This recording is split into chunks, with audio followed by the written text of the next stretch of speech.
नमस्ते। So yes, finally towards next topic. Last class में हमने किया था, बिल्कुल बेसिक से जानने की कोशिश करी थी कि रिकॉर्डिंग कैसे होगी बिजनेस में। जब भी आप कोई लेन देन करोगे तो हमारा क्या थॉट प्रोसेस होगा अगर हम उसकी अकाउंटिंग करना चाह रहे हैं। और हमने देखा था कि बिजनेस में ओवरऑल सारी चीजों को 5 टर्म्स में ही बांटी गई हैं, जैसे कि एसेट एंड एक्सपेंस, संपत्तियां एंड खर्चे, ठीक है, जिनका नेचर डेबिट होता है। अगला है कैपिटल, लायबिलिटी एंड इनकम। इन तीनों का नेचर होता है क्रेडिट। तो टोटल 5, जिनकी दो कैटेगरीज बना दो, एक का नेचर होता है डेबिट और दूसरी कैटेगरी का नेचर होता है क्रेडिट, ठीक है। जिसका नेचर डेबिट होता है, जैसे कि एसेट एंड एक्सपेंस, खर्चे एंड संपत्तियां, वो जब बढ़ती हैं तो डेबिट, और घटेंगी तो डेफिनेटली अपोजिट क्रेडिट। एंड जिनका नेचर क्रेडिट है वो क्या क्या है? कैपिटल पूंजी, लायबिलिटी दायित्व, एंड इनकम यानी आपकी जो भी आय वगैरह होती है वो। तो वो क्या हो जाएंगी? उनका नेचर है क्रेडिट, तो वो जब भी बढ़ेंगे तो वो बेसिकली आपके हो जाएंगे क्रेडिट, एंड जब घटेंगे तो वो हो जाएंगे डेबिट, ठीक है। ये चीजें हमने देखा था। साथ में हमने कुछ एग्जांपल्स लिए थे, जिसमें हमने किया था कि मान लीजिए हमने मशीन खरीदा है या हमने परचेज किया है, कैश में परचेज किया है, उधार या फिर उधार पे किया यानी क्रेडिट पे किया, तो क्या एंट्रीज होंगी, राइट। ओके। तो हमने पढ़ा था कि एक जर्नल बनता है, एक बुक बनती है, एक बुक होता है जिसका नाम होता है जर्नल, ठीक है। उस बुक में मल्टीपल एंट्रीज होती हैं।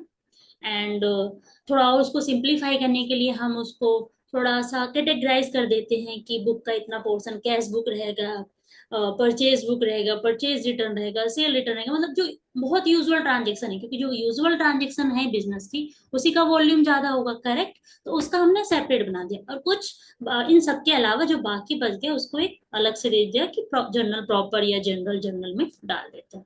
ये हमने पढ़ा था। अब ये जो सारी एंट्रीज हो गई हैं, ठीक है, balance like machine account debit to cash, या फिर purchase account debit to creditor, या फिर purchase account debit to cash, ये आपने सारी एंट्रीज कर ली। अब उसके बाद क्या? उसके बाद हम इन एंट्रीज का जो जो टर्म है, आपने जो भी चीजें निकाली, purchase, salary, rent, debtor, creditor, जो भी आपने किया, जिससे भी आपने डेबिट क्रेडिट जो भी किया, उन सबका अकाउंट बनता है। फॉर एग्जाम्पल आपने परचेजेस करी, तो आपने परचेज बुक में रिकॉर्ड कर लिया होगा कि मान लीजिए ए से परचेज करी, क्योंकि परचेज बुक में तो उधार वाले ही रिकॉर्ड होते हैं। ए से परचेज करी, बी से करी, सी से करी, डी से करी, दुनिया भर की परचेज, मान लो 10 लोगों से परचेज करी, और टोटल आपने वहां पे निकाल दिया कि परचेज का, करेक्ट है। तो अब हमें ऐसे ही क्या करना है, जो जो आपके आइटम जैसे परचेज या सेल हो गए, उनका हमें अकाउंट बनाना है। अकाउंट कैसे बनता है, थोड़ा सा मैंने बताया था कि टी फॉर्म में बनता है, ठीक है। तो वही हम यहाँ पे बनाएंगे, जिसको हम लेजर बोलते हैं। तो क्या होता है, हम ना उसी तरह मल्टीपल अकाउंट बनाते हैं। तो उस मल्टीपल अकाउंट को एक बुक में बनाते हैं जिसका नाम होता है लेजर, जिस बुक को हम लेजर कहते हैं। पहले जो हमने पढ़ा था वहां पे मल्टीपल एंट्रीज होती हैं, दिस डेबिट टू क्रेडिट, ये डेबिट टू क्रेडिट, ये सारी एंट्रीज होती हैं, वो जिस बुक में बनाते हैं उसको जर्नल बोलते हैं। अब इन एंट्रीज को उठा उठा के अकाउंट में डालते हैं, पर्टिकुलर अकाउंट में, कि परचेज अकाउंट में सारी परचेज की एंट्री डाल दी, सैलरी अकाउंट में सारी सैलरी की एंट्री डाल दी, जिससे हमें मिल पाए कि एग्जैक्ट अब सैलरी का बैलेंस है कितना। तो इसको इस बुक को बोलेंगे, इसमें हमने सारे अकाउंट्स रखे हैं, बनाए हैं, उसको हम बोलेंगे लेजर, ठीक है। तो हम थोड़ा सा देखते हैं, जैसे कि हम लेजर पढ़ने वाले हैं। क्या बोल रहा है जो हमने पढ़ा कि transactions are recorded in the journal, जो हमने पहले पढ़ा था, वो फिर क्या होते हैं, ट्रांसफर किए जाते हैं रेलिवेंट अकाउंट में, जो जो रिस्पेक्टिव अकाउंट होता है उसमें। उसी को हम क्या बोलते हैं कि हमने भाई लेजर में कर दी पोस्टिंग, ठीक है। एक मैंने यहाँ पे लाइन दी है जो आपका इंपॉर्टेंट लाइन बन सकता है, it might be come as a question. उसमें क्वेश्चन क्या बोलेगा कि पोस्टिंग किसे कहते हैं, पोस्टिंग किसे कहते हैं। तो कुछ नहीं, बस जर्नल से उठा के जो हमने सब डाल दिया है लेजर में, अकाउंट में, रिस्पेक्टिव रिस्पेक्टिव अकाउंट में, उसी को पोस्टिंग बोलते हैं, ठीक है। तो process of transferring transaction return in journal to ledger is called posting, ये आपका एक बन सकता है। एंड फिर एक क्या है कि लाइक कभी कभी क्या होता है ना, एमसीक्यू आ जाता है कि इसमें से बताओ कौन सा इनकरेक्ट है, या इसमें से बताओ कौन सा करेक्ट है, तो ऐसे वो 2-3 लाइनें दे देंगे। लाइक जैसे all the accounts put together make a ledger, ठीक है, सारे अकाउंट एक साथ रख दो तो क्या बन जाएगा, लेजर। उस बुक को क्या बोलेंगे, लेजर, ठीक है। तो ये हमने देख लिया। हम आगे एक क्वेश्चन करेंगे प्रैक्टिस के लिए, जिसमें हम ये कोशिश करते हैं कि हम बिल्कुल ये मानते हैं कि ये ट्रांजेक्शन हुई, उसका पहला स्टेप आपने कैसे रिकॉर्ड किया, फिर अगला स्टेप कैसे रिकॉर्ड किया, उसको हम थोड़ा देखने की कोशिश करेंगे, ठीक है। ओके, तो क्वेश्चन आपका क्या है, क्वेश्चन कहता है सैलरी है 150 लाख की, आपने पे किया है बैंक के थ्रू ऑन 25 अक्टूबर, ठीक है। आपने वेतन का भुगतान किया है, 1.5 लाख का है। उसका जर्नल बताओ क्या होगा, तो जर्नल हमें करना है, ठीक है। सैलरी क्या होती है, सैलरी बिजनेस में सैलरी दी गई है, ठीक है। तो सैलरी क्या होगी, सैलरी आपके लिए एक्सपेंस होती है, राइट। आप बिजनेस चला रहे हो, अपने एम्प्लॉयज को सैलरी दोगे, और आपने बैंक से कर दिया, तो आपका इस ट्रांजेक्शन में क्या क्या चीजें हैं। एक तो आपने बोला कि आपने सैलरी दिया है, ठीक है, और सैलरी आपने क्या किया, बैंक के थ्रू दे दिया है। तो एक तो आपका बैंक इन्वॉल्व है इस ट्रांजेक्शन में, और एक सैलरी है। सैलरी का नेचर क्या है, सैलरी क्या है, सैलरी एक्सपेंस बनेगा ना आपका, नॉमिनल अकाउंट बोलो अगर ट्रेडिशनल अप्रोच से बोलेंगे, और या फिर मतलब एक होता है ना कि हम थोड़ा सा अगर सोचें तो एक बिजनेस के लिए सैलरी क्या होगी, खर्चा ही होगा, उस वे में बोलेंगे तो भी एक्सपेंस ही आएगा। एक हो गया बैंक, बैंक में आपके लिए जो पैसा होते हैं वो सब आपकी एसेट ही तो है, बैंक आपका जो बैंक बैलेंस वो आपके एसेट होता है, तो बैंक आपके लिए क्या हो गया, एसेट हो गया, ठीक है। आपका अपना बैंक आपके लिए एसेट है, ठीक, मेरा जो अपना बैंक है, आपका जो अपना बैंक है वो आपके लिए एसेट है। अब एक्सपेंस, आपने सैलरी दी यानी आपका खर्चा बढ़ा है ना, आपने सैलरी दी है तो खर्चा बढ़ा है, ठीक है। और बैंक से पैसा चला गया, ये कम हुआ है। आपका जब खर्चा बढ़ता है तो क्या होता है, खर्चे का नेचर क्या होता है, डेबिट। तो जब खर्चा बढ़ेगा तो डेबिट होगा, क्योंकि उसका नेचर डेबिट होता है। एसेट का नेचर क्या होता है, डेबिट।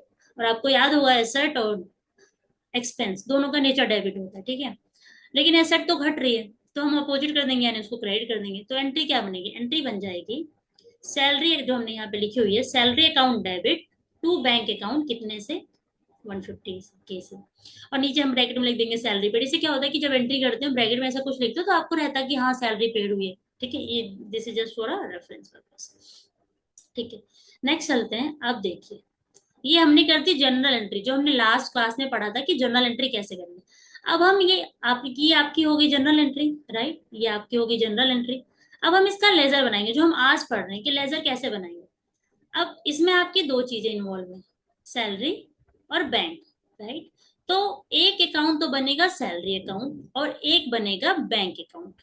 इसी प्रोसेस को अब ये जो हम कर रहे हैं ये होगा लेजर, ठीक है। कैसे बनेगा, जब सैलरी अकाउंट बनाते हैं, अब अकाउंट दिखता कैसे, अकाउंट, कोई भी अकाउंट कैसे दिखता है वो, कोई भी अकाउंट ना टी फॉर्म में दिखता है, ठीक है। हमने लास्ट क्लास में पढ़ा था कि कोई भी अकाउंट अगर आप बनाओगे तो टी फॉर्म में बनाओगे।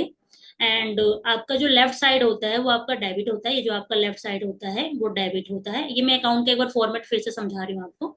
एंड जो आपका राइट साइड होता है वो आपका क्रेडिट होता है, ठीक है।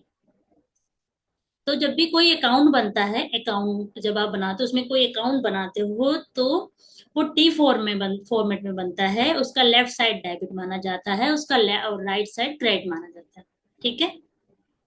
और क्या रहेगा, जैसे आपका पर्टिकुलर रहेगा, पर्टिकुलर इन द सेंस की क्या डिटेल्स हैं, डिटेल्स जिसमें आप डालोगे बैंक है, जो भी आपको यहाँ पे लिखना होगा। फिर आपका अमाउंट रहेगा, डेट डाल दोगे आप साथ में कि किस डेट को किया है। तो बेसिकली आपका ये पोर्शन इतना, ये हो गया डेबिट साइड। और फिर the same thing credit side, क्योंकि एक अकाउंट में डेबिट क्रेडिट दोनों होंगे, वो कभी कम होगा कभी ज्यादा होगा, ठीक। तो ये हमारा हो गया फॉर्मेट ऑफ अकाउंटिंग। अब हम इस आगे बढ़ते हैं। आपने सैलरी पे किया है, आपने एंट्री क्या करी, salary account debit to bank account. एक चीज और ध्यान रखना है कि कभी भी ना अपने अकाउंट में अपना नाम नहीं आता, थोड़ा सा ऐसा होता है, अपने अकाउंट में अपना नाम नहीं आता। हमने एंट्री तो करी कि salary account debit to bank account, ठीक है। यानी सैलरी का अकाउंट डेबिट हो रहा है, राइट, सैलरी का अकाउंट डेबिट हो रहा है ना, सैलरी के अकाउंट में डेबिट साइड ही आएगा। लेकिन सैलरी के अकाउंट में डेबिट साइड सैलरी का नाम नहीं आएगा, दूसरा नाम आ जाएगा जो दूसरा है जिसकी वजह से वो इम्पैक्ट हुआ है, तो बैंक। तो सैलरी के अकाउंट में क्या नाम आ जाएगा, बैंक। इस ट्रांजेक्शन में सैलरी डेबिट हुई है तो डेबिट साइड ही आएगा, that is sorted. But salary अपने ही नाम से नहीं आएगा, वो आएगा बैंक के नाम से, ठीक है। इससे ही होगा कि आपने बैंक के थ्रू पेमेंट करी है, किसकी, सैलरी से। अगर मैं इसकी डेफिनेशन बताऊं तो मैं बोलूंगी आपने सैलरी पे करिए, क्योंकि सैलरी मतलब एक्सपेंस अकाउंट, ठीक है। एक्सपेंस का नेचर क्या होता है, डेबिट। अगर आपने डेबिट साइड एंट्री डाली मतलब खर्चा हुआ यानी खर्चा बढ़ा है, तो आप क्या बोलोगे, आपने सैलरी पे की है, क्योंकि आपने डेबिट साइड एंट्री डाली है। किससे पे की है, बैंक के थ्रू पे की है। तो ये एंट्री अपने आप में ये डेफिनेशन दे रही है। ये जो आप फॉर्मेट यहाँ पे देख रहे हो, यहाँ पे सैलरी का अकाउंट हेड डाला हुआ है, डेबिट साइड में टू बैंक लिखा हुआ है, तो ये अपने आप में क्या कहानी बताना चाह रहे हैं, ये कहानी बताना चाह रहे हैं कि आपने सैलरी पे करी है बैंक में, ठीक है। तो ये सैलरी का अकाउंट बन गया। आगे चलते हैं बैंक अकाउंट। अब बैंक अकाउंट क्या है, यानी जो आपने, आपके पास अपना बैंक बैलेंस है। आपकी एंट्री क्या हुई थी, again salary account debit to bank account, यानी बैंक क्या हुआ था, क्रेडिट। तो बैंक जब क्रेडिट हुआ था तो हम क्रेडिट साइड ही डालेंगे, दैट इज फॉर श्योर। लेकिन उसका खुद का नाम नहीं डालेंगे, हम क्या डाल देंगे, सैलरी अकाउंट, ठीक है। अच्छा, एक चीज और ध्यान देना है, ये मैंने लास्ट लास्ट क्लास में जो हमने वीडियो देखी थी उसमें फॉर्मेट वगैरह दिया हुआ था, कि टी फॉर्मेट में होता है, और जो डेबिट साइड होती है उसको हम ना ऐसे टू करके लिखते हैं, कि टू करके, ठीक है। और जो क्रेडिट साइड होती है उसको हम बाय करके लिखते हैं, ठीक है, बाय। यहाँ पे ये आप ये प्री टैक्स बोल लीजिए कि कुछ नहीं है, आप यहाँ पे टू, यहाँ पे बाय, बस, मतलब this is not much relevant for your exam, but ये है कि अगर कुछ आए तो आपको समझ में आए कि हाँ ये बाय टू का मतलब क्या होता है ना, ठीक है। बस ये एक फॉर्मेट है, तो दैट्स ऑल। हमें तो मेन ये है कि हाँ क्रेडिट साइड गया है, ठीक है, क्रेडिट साइड गया और सैलरी नाम से गया, तो बैंक अगर क्रेडिट हुआ है तो बैंक अकाउंट के क्रेडिट साइड ही आएगा, क्या आएगा, बाय सैलरी अकाउंट, कितने का, 150 लाख का। तो ये हमने क्या किया, हमने बोला कि हमने एक ट्रांजेक्शन हुई बिजनेस में जिसकी हमने करी जर्नल एंट्री, जो कि पहला स्टेप है आपका। फिर हमने उसका बनाया लेजर, लेजर हमने क्या किया, जर्नल एंट्री में जो जो अकाउंट यूज हुए, जो जो टर्म्स यूज हुए, उनका प्रॉपर अलग अलग अकाउंट बनता है, और जो अकाउंट डेबिट हुआ है उसके डेबिट साइड एंट्री होती है, जो अकाउंट क्रेडिट हुआ उसके क्रेडिट साइड एंट्री होती है, बट अपने नाम से नहीं, दूसरे के नाम से, मतलब जो उसका काउंटर पार्ट है, ठीक है। ओके, तो आई होप यहाँ तक समझ में आया होगा। अब कुछ चीजें होती है, देखो क्या होता है कि ये आपने बनाया क्यों है, एट द एंड आपको क्या करना है, एट द एंड आपके लिए जरूरी हो जाएगा कि आप बैलेंस जानो। जैसे ये तो मैंने एक एंट्री कर दी कि बैंक की एक एंट्री हो गई, बैंक में सैलरी की एक एंट्री हो गई। अब मैं जानना चाहती हूँ एट द ईयर एंड कि मैंने कितना बैंक का मेरा बैलेंस बचा है। जैसे मान लीजिए मेरे बैंक में suppose 1 lakh rupees, suppose 2 lakh rupees थे। अब 150 दे दिया मैंने, तो मेरा 50 बचा ना। तो वो 50 कब निकलेगा, जब आपने सारी ट्रांजेक्शन डाल दी होंगी बैंक की बैंक अकाउंट में, ठीक है। तो ये लाइन यही बोलना चाह रहा है कि भाई at the end of the year पे हमें जरूरत पड़े कि हम बैलेंस जाने किसका, अकाउंट का, ठीक है। शेष राशि क्या है किसी अकाउंट में, किसी खाते में, वो हमें जानना जरूरी होता है एक, ठीक है। तो वो कैसे जानेंगे, वो ऐसे जानेंगे कि जितनी भी एंट्रीज हुई हैं किसी पर्टिकुलर अकाउंट की रिगार्डिंग, वो सारी चीजें हम उस अकाउंट में डाल दें, ठीक। उसके बाद क्या करेंगे, उसके बाद हम देखेंगे कि कितना टोटल है डेबिट साइड का और कितना टोटल है क्रेडिट साइड का, ठीक है। और जो बैलेंस हुआ वही उसका बैलेंस होगा, मतलब कि यहाँ पे क्या लिखा हुआ, the balance of an account, किसी अकाउंट में कितना बैलेंस बचा है, यानी किसी अकाउंट में कितना आपका आप क्या बोलोगे कि मेरा बैंक इतना है, या मेरा सैलरी इतना हुआ है, या मेरा कैश इतना है, या मेरी मशीनरी का वैल्यू इतना है, वो कैसे होगा कि उस में क्या बैलेंस है, वो कैसे निकलेगा कि उसका जो टोटल कर लो आप डेबिट का, उसका टोटल कर लो क्रेडिट का, ठीक है। जो डिफरेंस आएगा वो आपका क्या बनेगा, बैलेंस। जैसे मान लीजिए डेबिट साइड का टोटल बन गया 100 एंड क्रेडिट साइड का टोटल बन गया 80, ठीक है। तो यानी डिफरेंस कितना हुआ, 20 का। तो ये 20 ही आपका क्या बनेगा, बैलेंस। हम आगे देखेंगे क्वेश्चन, ये 20 ही आपका बैलेंस बनेगा, ठीक है। ओके, एक चीज और होती है जो बहुत इंपॉर्टेंट है, वो ये कि अब 20 बैलेंस तो बना, लेकिन वो 20 कौन सा बैलेंस है, किसी पर्टिकुलर अकाउंट का बैलेंस 20 बना, राइट। लेकिन उस अकाउंट का बैलेंस जो 20 बना है, वो डेबिट का बैलेंस है 20 का या क्रेडिट का बैलेंस है 20 का, वो कैसे पता लगाओगे। देखो नेचर तो आपको पता चल गया है कि एसेट और एक्सपेंस का नेचर होता है डेबिट। ये मैं, मुझे पता है मैं बहुत रिपीट कर रही हूँ, बट ये बहुत जरूरी है, क्योंकि ये अगर आपको एकदम ना एकदम माइंड में चला गया अच्छे से, फिर तो चीजें सॉर्टेड है। फिर बहुत इजीली से एंट्रीज होंगी, बाकी के जो फर्दर प्रोसेस होंगे। तो again I am repeating it, asset और एक्सपेंस का नेचर होता है डेबिट, और बाकी जो कैपिटल होता है, लायबिलिटी होती है और इनकम होता है, उनका नेचर होता है क्रेडिट। ये आपको पता है, right now you know it. अब क्या बोला जा रहा है यहाँ पे कि अगर जो डेबिट साइड है, ठीक है, किसी भी अकाउंट का, वो ज्यादा है क्रेडिट साइड से। कौन सा साइड ज्यादा है? डेबिट साइड ज्यादा है, तो हम बोलेंगे कि उस अकाउंट का डेबिट बैलेंस बचा हुआ है, ठीक। और इसका वाइस वर्सा क्या होगा? अगर किसी अकाउंट का क्रेडिट बैलेंस ज्यादा है, अगर किसी अकाउंट का क्रेडिट बैलेंस ज्यादा है किससे? डेबिट बैलेंस है, तो हम बोलेंगे कि इस अकाउंट में क्रेडिट बैलेंस बचा है, ठीक। आगे बढ़ते हैं। ये चीज ध्यान रखिएगा कि जो साइड ज्यादा है किसी भी पर्टिकुलर अकाउंट में, वही बैलेंस बचा हुआ है, ठीक है। अब वो बैलेंस अच्छा है, बुरा है, नहीं होना चाहिए, होना चाहिए, वो सब बात की बात है, वो सब हम बाद में देख लेंगे। बट हाँ, अभी के लिए तो यही है, ठीक है। ओके, तो एक अगला पॉइंट है हमारा, वो कहता है बैलेंसिंग एन अकाउंट। अब क्या होता है, जैसे हमने ऊपर देखा कि आप डेबिट का टोटल करोगे एंड क्रेडिट साइड का टोटल करोगे, जो बीच का बैलेंस आएगा वो आपका क्या हो जाएगा, वो आपका बैलेंस निकल जाएगा, जो डिफरेंस होगा, राइट। तो यहाँ पे वही बोलना चाह रहा है कि भाई उसी का एक फर्दर स्टेप कि एक चीज ध्यान रखिए कि दोनों को हमें टोट बैलेंस करना है। ये क्या बोला? बैलेंसिंग इन अकाउंट। अब हमने क्या था, एक साइड हमारा 100 आया है, एक साइड हमारा 80 आया है, राइट। तो 20 हो गया, तो इधर तो 100 हो गया, इधर 80 हो गया। अभी 20, तो हम 20 को इस साइड डाल के इसको भी 100 बना देंगे, ठीक है। तो ये क्या कहलाएगा? बैलेंसिंग। इसी को क्या कहते हैं? बैलेंसिंग। तो ये लाइन ये बोलना चाह रहा है कि जिस साइड का आपका बैलेंस कम होगा, जिस साइड का टोटल कम होगा, डिफरेंस आप उसी साइड डाल दोगे, ठीक है। तो क्या बोल रहा है कि balancing means two sides of account are total, दोनों साइड टोटल किए जाते हैं, दोनों पक्षों को टोटल किया जाता है। एंड जो डिफरेंस होता है दोनों का, वो कहाँ लिख दिया जाता है? जो साइड कम होती है, ठीक है। दोनों साइड का टोटल किया जाएगा, जो साइड कम होगी दोनों का डिफरेंस वहीं पे लिख दिया जाएगा, बिकॉज हमें दोनों को बैलेंस करना है। This is called balancing an account. Okay, ये एक टर्म है जो आ सकता है। ओके, अब आगे हम देखेंगे कि लाइक हमने यहाँ पे थोड़ा सा मैंने बताया आपको कि कैसे एक अकाउंट कैसे होता है, उसी का आगे फॉर्मेट यहाँ पे है कि एक नमूना हमने देखा है कि कोई भी अकाउंट कैसे, ये कोई भी अकाउंट है, आप कोई भी अकाउंट, यहाँ पे मैंने कैश एक एग्जांपल, कैश हो गया, सैलरी हो गया, एक्सपेंस हो गया, दुनिया जहान अकाउंट हो गया, कुछ भी आप रख सकते हैं यहाँ पे, ठीक है। तो कोई भी अकाउंट कैसा दिखता है? ऐसे टी फॉर्मेट में होता है। यहाँ पे इसका डेबिट साइड की चीजें होंगी, लेफ्ट साइड, राइट साइड आपकी क्रेडिट साइड की चीजें होंगी।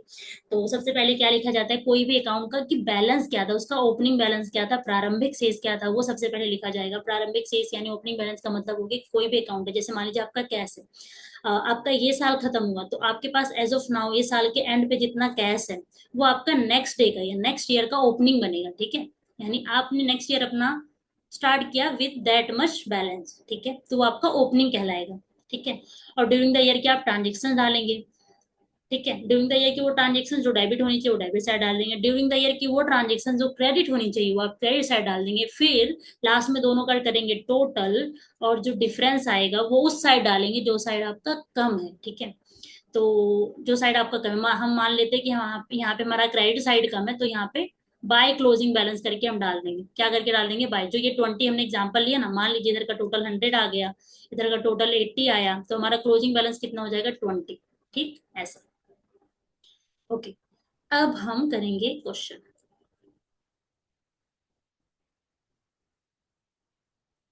ये क्वेश्चन अगेन प्रिपेयर किया गया है कि जिससे आप चीजों को बेहतर वे में समझ पाए एक फर्दर।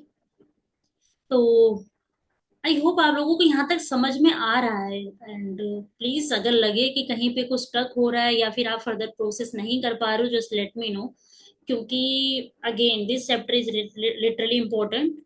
एंड इसी पे अब बाकी की जितने अकाउंटिंग होंगी वो बेस होंगे, ठीक है।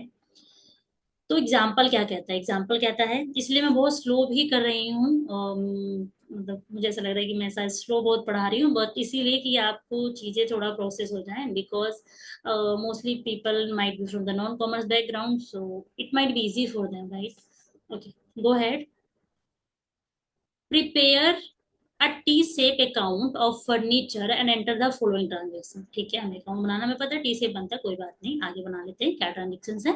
ट्रांजेक्शन कहती हैं फर्नीचर परचेज हुआ है 50,000 का, ठीक है। और अच्छा, इन्होंने बता दिया कि आपको फर्नीचर अकाउंट बनाना है, बता दिया, ठीक है। तो हम फॉर्मेट रेडी कर लेते हैं तब तक, जो भी फर्नीचर अकाउंट का फॉर्मेट है वो रेडी कर लेते हैं। ठीक है, तो फॉर्मेट हमारे पास ऐसा बन गया, फर्नीचर अकाउंट डाल दिया, डेबिट लेफ्ट साइड, क्रेडिट हो गया राइट साइड, और हमने अमाउंट यहाँ पे पर्टिकुलर लिख सकते हो आप, पर्टिकुलर या फिर पर्टिकुलर्स, फिर यहाँ पे भी पर्टिकुलर, पर्टिकुलर्स मतलब होता है विवरण, ठीक है, डिटेल बेसिकली।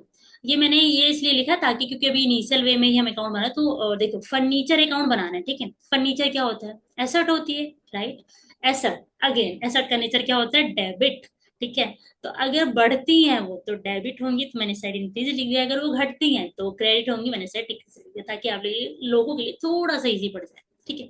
ओके, तो आपने फर्नीचर परचेज किया है 50,000 का, ठीक, ओके, फर्नीचर परचेज किया है, तो फर्नीचर एक एसेट है, तो आपके पास ये ट्रांजेक्शन हुई कि आपने फर्नीचर परचेज किया है, इसने नाम वाम नहीं दिया तो हम मान लेते हैं कि कैश में परचेज किया, ये एक एग्जांपल है, एग्जाम में क्वेश्चन आएंगे तो बताएगा कि कैश में या क्रेडिट में है, जो भी है, तो हम यहाँ पे कैश मान के चलते हैं, क्योंकि कोई नाम नहीं दिया किसी पर्सन का।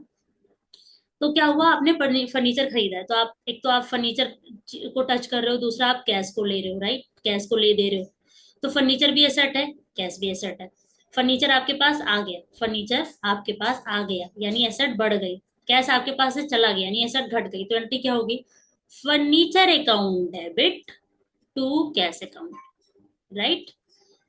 अब फर्नीचर का अकाउंट आप बना रहे हैं, राइट, तो फर्नीचर इस पहले ट्रांजेक्शन की वजह से बढ़ेगी यानी डेबिट होगी, तो हम डेबिट साइड पहुंच जाएंगे, फटाफट पहुंच गए, और हमने डेबिट साइड में क्या करके लिखते हैं, टू करके, और क्रेडिट साइड में बाय करके, तो हमने लिख दिया टू, लेकिन टू वर्ड, टू फर्नीचर लिखेंगे, नहीं बिल्कुल नहीं, फर्नीचर में यानी सेम अकाउंट में हम सेम नाम नहीं डालते, तो हम लिखेंगे टू कैश, ठीक है, तो हमारा टू कैश हो गया, कितने का, 50,000, डन। आगे बढ़ते हैं, आगे बोलता है अगला कि आपने फर्नीचर को सोल्ड कर दिया, ठीक है, सेकंड, हाँ, आपने फर्नीचर सोल्ड कर दिया है जिसकी कॉस्ट है 10,000 की, ओके, इस पूरे ट्रांजेक्शन में आपको क्या दिख रहा है कि क्या किया होगा आपने, आपने क्या किया है, एक तो फर्नीचर को आपने टच किया है, दूसरा आपने 10,000 का बेचा है, तो यानी कैश, पैसा आया तो 10,000 यानी कैश आपने टच किया, एक तो फर्नीचर हो गया, ठीक है, और एक हो गया कैश। अब देखिए, फर्नीचर आपने सोल्ड कर दिया यानी फर्नीचर जो एसेट आपकी थी आपने बेच दी, तो आपके पास से क्या होगी, चली जाएगी, कम हो गई ना, कम हो गई, फर्नीचर आपके पास कम हो गई, आपने बेचा है, पैसा आया होगा, पैसा आपके पास बढ़ गया, ठीक है। अच्छा, फर्नीचर क्या होता है, फर्नीचर आपके लिए क्या, आप बिजनेस चला रहे हैं, फर्नीचर आपके लिए क्या रहेगा, एसेट रहेगा, कैश आपके लिए क्या रहेगा, एसेट रहेगा, ठीक है, एसेट का नेचर अगेन क्या होता है, डेबिट। अब हमारा ये जो पहला है फर्नीचर वो घट रहा है, एसेट का नेचर होता है डेबिट, लेकिन वो घट रहा है तो हम उसको कर देंगे क्रेडिट, और कैश ये भी एसेट है, इसका नेचर अगेन डेबिट होता है, बट वो बढ़ रहा है तो डेफिनेटली डेबिट होगा, बढ़ रहा है नेचर भी डेबिट होता है, ठीक, तो एंट्री क्या बनेगी, एंट्री बनेगी cash account debit to furniture, यही एंट्री होगी ना, कितने से, 10,000 से, 10,000 से, 10,000 से। अब आप बना रहे फर्नीचर अकाउंट, तो फर्नीचर क्या हो रहा है, क्रेडिट हो रहा है ना, तो फटाफट आ जाओ क्रेडिट साइड, पहुंच गए क्रेडिट साइड, अब लिख दो क्या करके, बाय, बाय इसका इस द फॉर्मेट, बाय क्या, बाय फर्नीचर नहीं, उसी के अकाउंट में उन्हीं का नाम हम नहीं लेते, तो हम क्या लिखेंगे, बाय कैश, कितने से, 10,000 से, ठीक, आगे बढ़ते हैं।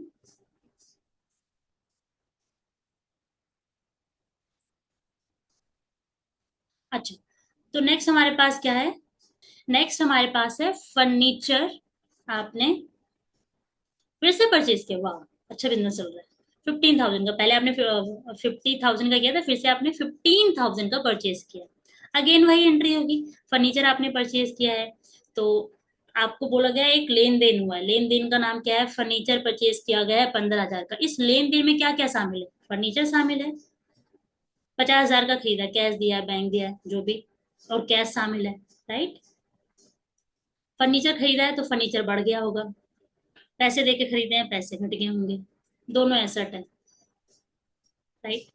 अब अगर एसेट बढ़ती है तो वो डेबिट होती है, घटती है तो क्रेडिट होती है, नहीं, एंट्री क्या बनेगी, furniture account debit to cash account, account कौन सा बना रहे हैं, फर्नीचर का, फर्नीचर क्या हो रहा है, डेबिट हो रहा है ना, फटाफट डेबिट साइड भाग गया हो, अच्छा डेबिट क्या लिखेंगे, डेबिट साइड का फॉर्मेट क्या होता है, टू, टू वट, अब यहाँ पे हम सिंपल फर्नीचर डाल देते 15,000 लिख देते, या सिंपली हम कैश डाल देते 15,000, नहीं ये बोलता नहीं, टू लगा के लिखो, फॉर्मेट है, थोड़ा सा कुछ तो अपना रखेगा ना अकाउंट, भाई मेरा फॉर्मेट है फॉलो करो, ठीक है। तो टू कैश क्या 15,000 डाल दिया, ठीक। अगला आता है डेप्रीसिएशन। डेप्रिसिएशन क्या होता है, देखिए डेप्रिसिएशन बेसिकली मीन्स कि आप जब भी कोई एसेट यूज करते हैं या कोई भी आपके पास संपत्ति वगैरह है, तो उसकी वैल्यू डिक्रीज होती है, उसकी वैल्यू डिक्रीज होती है due to wear and tear, जो भी आप उसको यूज करते रहते हैं उसकी वैल्यू गिरती रहती है, कुछ और वैल्यू में लॉस हो गया, तो due to reasons of using use, due to main reason of use wear and tear, and sometime due to time, देखना समय बीतता है तो भी वैल्यू कम होती है, तो आपके एसेट पे लगता है डेप्रिसिएशन। डेप्रिसिएशन का एक अलग हम क्लास है हमारी, तो उसमें हम देखेंगे। तो डेप्रिसिएशन जब लगता है तो आप अपनी एसेट की वैल्यू को गिराते हो, ठीक है, एसेट की वैल्यू को कम करते हो, क्योंकि आप अगर एक कोई ऐसा कोई फर्नीचर आपके लिए मंथ के स्टार्ट में 10,000 की थी, तो वो मंथ के एंड में 10,000 की नहीं रही, कुछ वैल्यू कम हो जाएगी, राइट, क्योंकि आपने उसको यूटिलाइज किया। तो डेप्रिसिएशन से क्या होता है, आपकी एसेट कम होती है, तो ठीक है। आपके पास क्या लेन देन हुई है, आपके पास क्या ट्रांजेक्शन है कि आपने अपनी फर्नीचर पे डेप्रिसिएशन लगाया है 3,000 का, ठीक है। इस लेन देन में आपको क्या क्या नाम निकल के आ रहे हैं, आपके नाम निकल के आ रहे हैं, एक तो फर्नीचर और एक आ रहा है डेप्रिसिएशन, ठीक, ओके। डेप्रिसिएशन आपके लिए क्या होगा, खर्चा, करेक्ट। जैसे हम मान लीजिए हम फर्नीचर रेंट पे ले आए, तो हम रेंट देंगे तो खर्चा है, या फिर हमने सेल करी परचेज करी, खर्चा है। तो उसी तरह अगर हम फर्नीचर अपना ही ले आए, अब उस पर कौन सा खर्चा लगेगा, उस पर डेप्रिसिएशन लगेगा, ठीक है। आप वैल्यू घटाओगे तो आपका खर्चा होता है, क्योंकि वो बस दिखता नहीं है। अगर आपने लाइक अगले 2 साल तक का उसका फर्नीचर यूटिलाइज हो रहा है, तो यानी 2 साल में अगर आपकी 50,000 की वैल्यू के फर्नीचर वो खत्म हो जानी है, तो 24 मंथ्स में उस 50,000 को आपको बांट देना चाहिए, या फिर 2 ईयर्स में उस 50,000 को आपको बांट देना चाहिए, यानी एक साल का खर्चा कितना होगा फर्नीचर का, 25,000, ठीक है, ओके। तो डेप्रिसिएशन आपका खर्चा होता है। डेप्रिसिएशन आपका हो गया एक्सपेंस, एंड एक्सपेंस का नेचर होता है, आई होप आपने सोच लिया होगा, फर्नीचर आपका एसेट है, एंड एसेट का नेचर होता है, अगेन आपने सोच लिया होगा, I have believe. So asset यहाँ पे क्या हो रहा है, घट रहा है, घट रहा है, घट रहा है, बढ़ नहीं रहा है, ठीक है, घट रहा है, एसेट आपका घट रहा है, घट रहा है। और डेप्रिसिएशन यानी एक्सपेंस आपका बढ़ रहा है, तो एक्सपेंस बढ़ रहा है, नेचर डेबिट होता है तो ये डेबिट हो जाएगा। फर्नीचर एसेट घट रहा है, नेचर डेबिट होता है यानी अपोजिट हो रहा है, तो ये क्रेडिट हो जाएगा। तो एंट्री क्या बनेगा, एंट्री बनेगा डेप अकाउंट डेबिट, यानी डेबिट एंट्री बनेगी आपकी dep account debit depreciation to furniture, ठीक है। और हम किसका अकाउंट बना रहे हैं, फर्नीचर का। फर्नीचर क्या हो रहा है, क्रेडिट, फटाफट क्रेडिट साइड आ जाओ, डाल दो बाय, क्या बाय फर्नीचर, नहीं, बाय दूसरा नाम जो दूसरा काउंटर पार्टी है, डेप्रिसिएशन कितना 3,000। Amazing amazing amazing amazing. अब हम क्या करेंगे, हम कर देंगे टोटल, ठीक है, हम कर देंगे टोटल दोनों अकाउंट का। तो इधर का टोटल आ गया 65, इधर का टोटल आया हमारा ओनली एंड ओनली 13,000, ठीक है। ये 65 के हो गया, ये 13 के हो गया आपका। अब डिफरेंस जो आ गया वो आपने हमने क्या पढ़ा, दोनों साइड को बैलेंस करेंगे, बैलेंस करेंगे, 65 है 13 है, बैलेंस करने का मतलब हमारा इस साइड 47 से कम है, तो जो साइड कम होती है उधर ही हम डाल देंगे, तो हमने यहाँ डाल दिया। और उसको हम क्या लिखेंगे, बैलेंस सीडी, क्लोजिंग बैलेंस हो गया ना, सीडी मतलब होता है क्लोजिंग डाउन, ठीक है, यानी आप क्लोज कर रहे हो इस अकाउंट। तो ये आ गया। अब आपने देखा, एक तो हमने ये कॉन्सेप्ट पढ़ा कि जो साइड कम रहेगी उस साइड हम डिफरेंस डाल देंगे, हमने डिफरेंस डाल दिया। ऊपर हमने एक और पढ़ा कि जो साइड ज्यादा है वही माना जाएगा कि इस अकाउंट का बैलेंस वही है। हमने बनाया फर्नीचर अकाउंट, और इस अकाउंट का जो डेबिट साइड ज्यादा है या क्रेडिट साइड ज्यादा है, इस अकाउंट का डेबिट साइड ज्यादा है, तो हम क्या बोलेंगे, फर्नीचर का डेबिट बैलेंस है, हम क्या बोलेंगे, फर्नीचर का डेबिट बैलेंस है, ठीक है, हम क्या बोलेंगे, फर्नीचर का डेबिट बैलेंस है। अच्छा, फर्नीचर क्या है, एसेट, एसेट का नेचर क्या होता है, डेबिट, वाओ। जिसका नेचर डेबिट है, जिसका नेचर डेबिट है, ठीक है, उसका बैलेंस डेबिट है, उसका बैलेंस भी डेबिट है, इसका मतलब हम गुड टू गो हैं, हम गुड टू गो हैं। यानी फर्नीचर एक एसेट उसका नेचर डेबिट है तो उसका बैलेंस भी डेबिट होना चाहिए, मतलब आप अच्छे हैं। अगर आपका फर्नीचर का बैलेंस क्रेडिट आ गया, मतलब आपने कुछ बहुत गड़बड़ करी है, आपने अपने फर्नीचर को इतना यूटिलाइज कर लिया कि वो बेचारा उसका बैलेंस अपोजिट बन गया। जो चीज एसेट बननी चाहिए तो लाइबिलिटी कन्वर्ट हो गई, क्योंकि एसेट है, फर्नीचर एसेट है, उसका नेचर क्या है, डेबिट है, वो डेबिट ही रहना चाहिए, राइट। बट आपने उसको कुछ ऐसा कर दिया, उसमें कुछ ऐसी एंट्रीज कर दिया, कुछ एक्स्ट्रा यूटिलाइजेशन ऑफ डेप्रिसिएशन कर दिया, कुछ तो ऐसा किया है कि उसका बैलेंस क्रेडिट आ गया। तो ये एक इंडिकेशन होता है कि आपने अकाउंटिंग सही नहीं करी, या फिर कुछ ऐसी ट्रांजेक्शन हुई है जो करेक्ट ट्रांजेक्शन नहीं हुई है, ठीक है। तो अब यहाँ पे हम एक चीज और क्या सीखने वाले हैं, हम ये सीखने वाले हैं कि जिसका जो नेचर है उसका वही बैलेंस होना चाहिए। अगर नहीं है तो कहीं तो कुछ फिशी है, and we need to check on that, ठीक है। Again I am repeating it, जिसका जो नेचर है उसका वही बैलेंस होना चाहिए, अगर नहीं है तो it means there is something गड़बड़, we need to find out that गड़बड़, ठीक है। ओके, सो अब हम चलेंगे नेक्स्ट नेक्स्ट। एक जीएसटी का मैंने छोटा सा टॉपिक ले लिया है कि इन केस अगर कुछ थोड़ा बहुत इसके रिगार्डिंग आता है, इसमें वैसे हम छोटी छोटी और भी चीजें थोड़ा सीखने वाले हैं। तो basically let's do directly question, I think वो ज्यादा इजी रहेगा। तो क्या कहता है क्वेश्चन, ये बस प्रैक्टिस के लिए, जस्ट आपकी अंडरस्टैंडिंग पर्पस के लिए, ठीक है। क्वेश्चन क्या कह रहा है कि हरी एंड कंपनी है दिल्ली की, जिन्होंने सोल्ड किया गुड्स, सामान बेचा है, किसको, अनिल अनिल एंड कंपनी को, ठीक है, वो भी दिल्ली के ही हैं। एंड लिस्ट प्राइस है 1 लाख, कितने की है, लिस्ट प्राइस है 1 लाख की, मतलब उस सामान की जो एक होता है ना, एक लिस्ट प्राइस के लिए उस पे जो प्राइस होता है वो कितने का मेंशन है, 1 लाख, ठीक है। लेस ट्रेड डिस्काउंट, अब उस पर ट्रेड डिस्काउंट मिला 20% का, यानी जो लिस्ट प्राइस है, जो सामान पे प्राइस है उस पर डिस्काउंट है। कौन सा डिस्काउंट है, ट्रेड डिस्काउंट, ठीक है। और कैश डिस्काउंट है 2% का, ठीक है। और जो अनिल एंड कंपनी है, यानी जिन्होंने सामान खरीदा है, उन्होंने अमाउंट पे कर दिया है, सेल के समय पे ही पे कर दिया है, वाओ वेरी गुड। आगे बोलता है rate of CGST and rate of SGST 6%, क्योंकि विद इन द स्टेट है तो आपको पता ही होगा कि इंटर स्टेट के केस में एसजीएसटी सीजीएसटी लगता है, अदरवाइज आईजीएसटी लगता है, ठीक है। इनवॉइस, अब आगे बोलता है invoice prepared by Hari and company, Hari and company कौन है, जिसने सामान बेचा है, विल बी एज फॉलो, ठीक है। तो ये बोलना चाह रहा है कि भाई ऐसा सिचुएशन है, सामान बेचा गया है, 1 लाख का लिस्ट प्राइस था, डिस्काउंट मिला है, ट्रेड डिस्काउंट मिला है, कैश डिस्काउंट मिला है, तो इनवॉइस कैसे बनेगा वो बताओ। ये आपकी अंडरस्टैंडिंग बढ़ाएगा कि how invoices get prepared and कैसे ना, थोड़ा सा तो उसमें चलते हैं, ठीक है। तो क्या होगा कि आपकी जो प्राइस है, प्राइस कितने की है, आपकी जो लिस्ट प्राइस है, ठीक है, कैटलॉग मतलब होता है जो भी आइटम की सूची है, वो आपकी 1 लाख की है, ठीक है। आपने उस पर ट्रेड डिस्काउंट दिया। अगर आपको याद, हमने बहुत स्टार्टिंग में जो वीडियो करी थी, हमने उसमें लिखा था कि ट्रेड डिस्काउंट होता है उसको आप बुक में काउंट नहीं करते, मतलब वो सबसे पहले हटता है, ठीक है। आप मानते नहीं हो, आपने सेल किया, हरियन कंपनी ने सेल किया 1 लाख का, उस पर 20% का ट्रेड डिस्काउंट है। हरियन कंपनी जो है अपनी सेल ही ट्रेड डिस्काउंट को हटाने के बाद मानेंगे, मतलब trade discount is nothing, just हटाओ एंड देन अपनी सेल वैल्यू निकालो, ऐसा। ट्रेड डिस्काउंट को मतलब एट द मोमेंट हटा दिया जाता है, इसका भी कोई भी ट्रीटमेंट बनता ही नहीं है बुक में, ठीक है। तो आप तुरंत ट्रेड डिस्काउंट हटा दोगे तो आपकी सेल वैल्यू जो बनी वो 80 की बनी। मतलब कभी एग्जाम में आपसे आ जाए कि 1 लाख की सेल करिए, उस पर ट्रेड डिस्काउंट 20 का है, तो सेल वैल्यू कितनी है, आप अपनी बुक में क्या दिखाओगे, आपने कितने का सेल किया, 1 लाख का, बिल्कुल नहीं। आप बोलोगे कि आपने 80,000 का सेल किया, ठीक है। ट्रेड डिस्काउंट तुरंत हटता है, वो बुक में कभी नहीं आता। तो आपका सेल वैल्यू जो बना है वो है 80,000 का, ठीक। आगे बढ़ते हैं। फिर क्वेश्चन ने बोला है कि आपके पास कैश डिस्काउंट है 2% का, नगद छूट जो है आपके पास 2% की, ये आपकी बुक में आता है, देखिए।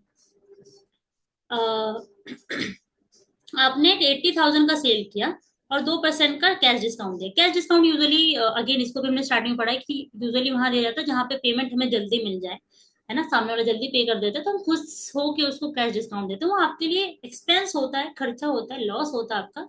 बट कोई चीज जल्दी मिल जाए तो आपको लगता है ना कि ठीक है डिस्काउंट दे दो 2% का, वैसा। तो ये आपकी बुक में आएगा, क्योंकि आपने अपनी बुक में इनकम कितने की मानी है, 80,000 की आपकी इनकम है ना। आपका रिवेन्यू है, सेल क्या होता है, आपका रिवेन्यू होता है, राइट, आपका रिवेन्यू होता है। वो 80,000 का है, आपने उसमें से 2% का छूट दे दिया, तो 1600 का आपका आ गया। ये आपका कैश डिस्काउंट, आपका एक्सपेंस हो गया, आपका लॉस हो गया, आपका पीएनएल में जाएगा, उस हिसाब से ट्रीट होगा। क्योंकि हम थोड़ा सा जीएसटी के कॉन्टेक्स्ट में पढ़ रहे हैं यहाँ पे, तो हम उसका थोड़ा देखते हैं कि अगर ऐसा सिचुएशन हो तो जीएसटी किस पे लगती है। आपको भी थोड़ी सी क्यूरियोसिटी होती होगी, आप भी सामान वगैरह लेते होगे, तो you would like to know that where GST is get applied, right. तो हम देखते हैं। तो अब जब कभी आप देखोगे ना इनवॉइस वगैरह, तो यू विल बी क्यूरियस, अच्छा यहाँ पे इतने की वैल्यू थी, इतना छूट मिला, तो जीएसटी यहाँ पे लगा है, ठीक। ओके। तो आपने 18,000 का आपको सेल पड़ा, सेल किया गया है, लेकिन 2% का डिस्काउंट मिल गया, तो हमारे पास कितने की वैल्यू बची? 78,400 की।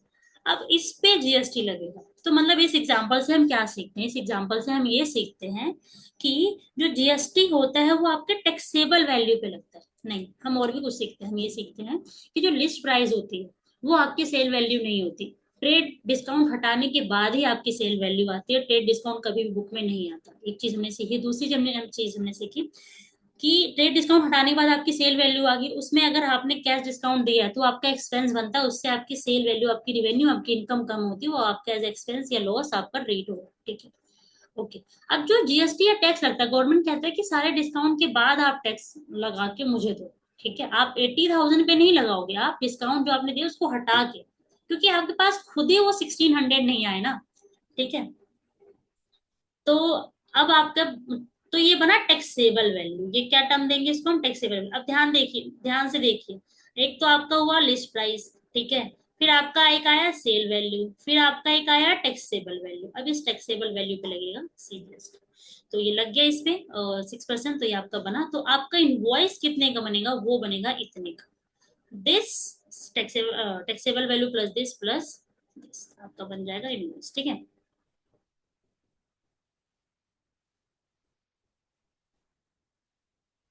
ओके।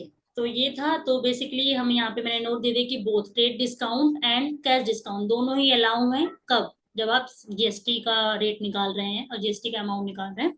हेंस टैक्सेबल वैल्यू इतना है, ठीक है, जिसपे जीएसटी लेवी किया जाएगा, जिसपे जीएसटी लगाया जाएगा। एक तो ये आपकी अंडरस्टैंडिंग हो गई। दूसरा है कि जो परचेजर ऑफ गुड्स होता है, ठीक है, वो भी जब उस गुड्स को खरीदते हैं, जैसे हम खरीदते हैं, तो परचेज, जैसे कोई बिजनेस खरीदता है तो उनको भी जीएसटी पे करना होता है, राइट। तो उसको कहते हैं इनपुट जीएसटी, ठीक है। जो सेलर ऑफ गुड्स होते हैं वो जब जीएसटी कलेक्ट करते हैं, उन्होंने सामान बेचा, अब देखो, आपने परचेज किया, आपने जीएसटी पे किया, तो जिसने सेल किया उसने जीएसटी कलेक्ट किया ना आपसे। तो उनके लिए वो क्या कहलाता है? आउटपुट जीएसटी, ठीक है। तो एक टर्म आपको ये पता चल गया कि आउटपुट के लिए इनपुट किसके लिए है। साथ में ये भी ध्यान रख सकते हैं कि जो इनपुट होते हैं वो सेट ऑफ हो जाते हैं आउटपुट से, ठीक है। इनपुट जो होते हैं वो आउटपुट से सेट ऑफ हो जाते हैं। मतलब अगर आप मैं एक बिजनेस, मेरा कंपनी चल रही है, आपकी कंपनी चल रही है, आपने कोई सामान खरीदा, रॉ मटेरियल खरीदा, आपने उस पर इनपुट दिया, जीएसटी पे किया, ठीक है। 100 का जीएसटी पे किया है। उसके बाद आपने कल को सामान बेचा और आपने 80 का जीएसटी उस पर कलेक्ट किया, ठीक है। तो आपने 100 का पे किया, 80 का तो आप ना सेट ऑफ कर दोगे, ठीक है। तो यानी आपको अब कुछ भी गवर्नमेंट को पे नहीं करना। बट मान लीजिए अगर आपने 100 का कलेक्ट किया होता और 100 का कलेक्ट किया होता और आपका जो आपने जो पे किया वो 80 का होता, तो आप 20 ही सिर्फ गवर्नमेंट को पे करते, क्योंकि 80 तो आपने ऑलरेडी पे कर दिया परचेज के टाइम पे। तो ये बोला जाता है कि इनपुट और आउटपुट आपस में सेट ऑफ हो जाते हैं, ठीक है। इसकी एक एंट्री देख लेते हैं। मतलब अगर एंट्री आ जाए, मेरा मेन जो पर्पस है तो थोड़ी सी आपको अंडरस्टैंडिंग देना यूजुअल लाइफ की, कि कैसे बेसिकली अगर इनवॉइस वगैरह बनता है तो आप थोड़ा उसको देखेंगे तो आपको आइडिया लगेगा। एंड अब एंट्री देखते हैं कि एंट्री कैसे होगी दोनों के बुक में, सेलर की बुक में एंड बायर की बुक में, ठीक है। सेलर के बुक में सेलर ने क्या किया है? सेल किया है और उनके बैंक पे पैसे आपने देखा है कि मिल गया हरियन कंपनी को। तो अगर मैंने सेल किया है, ठीक है, तो मेरे पास ट्रांजेक्शन क्या हुई है? सेल हुई है और पैसे आ गए, ठीक है, बैंक में आ गए। तो एक तो बैंक का पड़ेगा और एक पड़ेगा सेल का, ठीक। तो बैंक आपके लिए क्या एसेट है? सेल आपके लिए क्या? रिवेन्यू यानी इनकम। रिवेन्यू बोलो, इनकम बोलो। इसका नेचर क्या होता है? एसेट का डेबिट। इनकम का नेचर क्या होता है? क्रेडिट। एसेट क्या वो बढ़ रही है, नेचर डेबिट है तो डेबिट होगा। ये रिवेन्यू इनकम बढ़ रही है, नेचर क्रेडिट है तो क्रेडिट होगा। तो एंट्री क्या बनेगी? Bank account debit to sale account, ठीक है। यानी सेल क्रेडिट हो गया, ये क्रेडिट हो गया, ठीक। डन। लेकिन इसमें थोड़ा सा ना बाइफरकेशन है अमाउंट का। थोड़ा सा बाइफरकेशन क्या है देखो।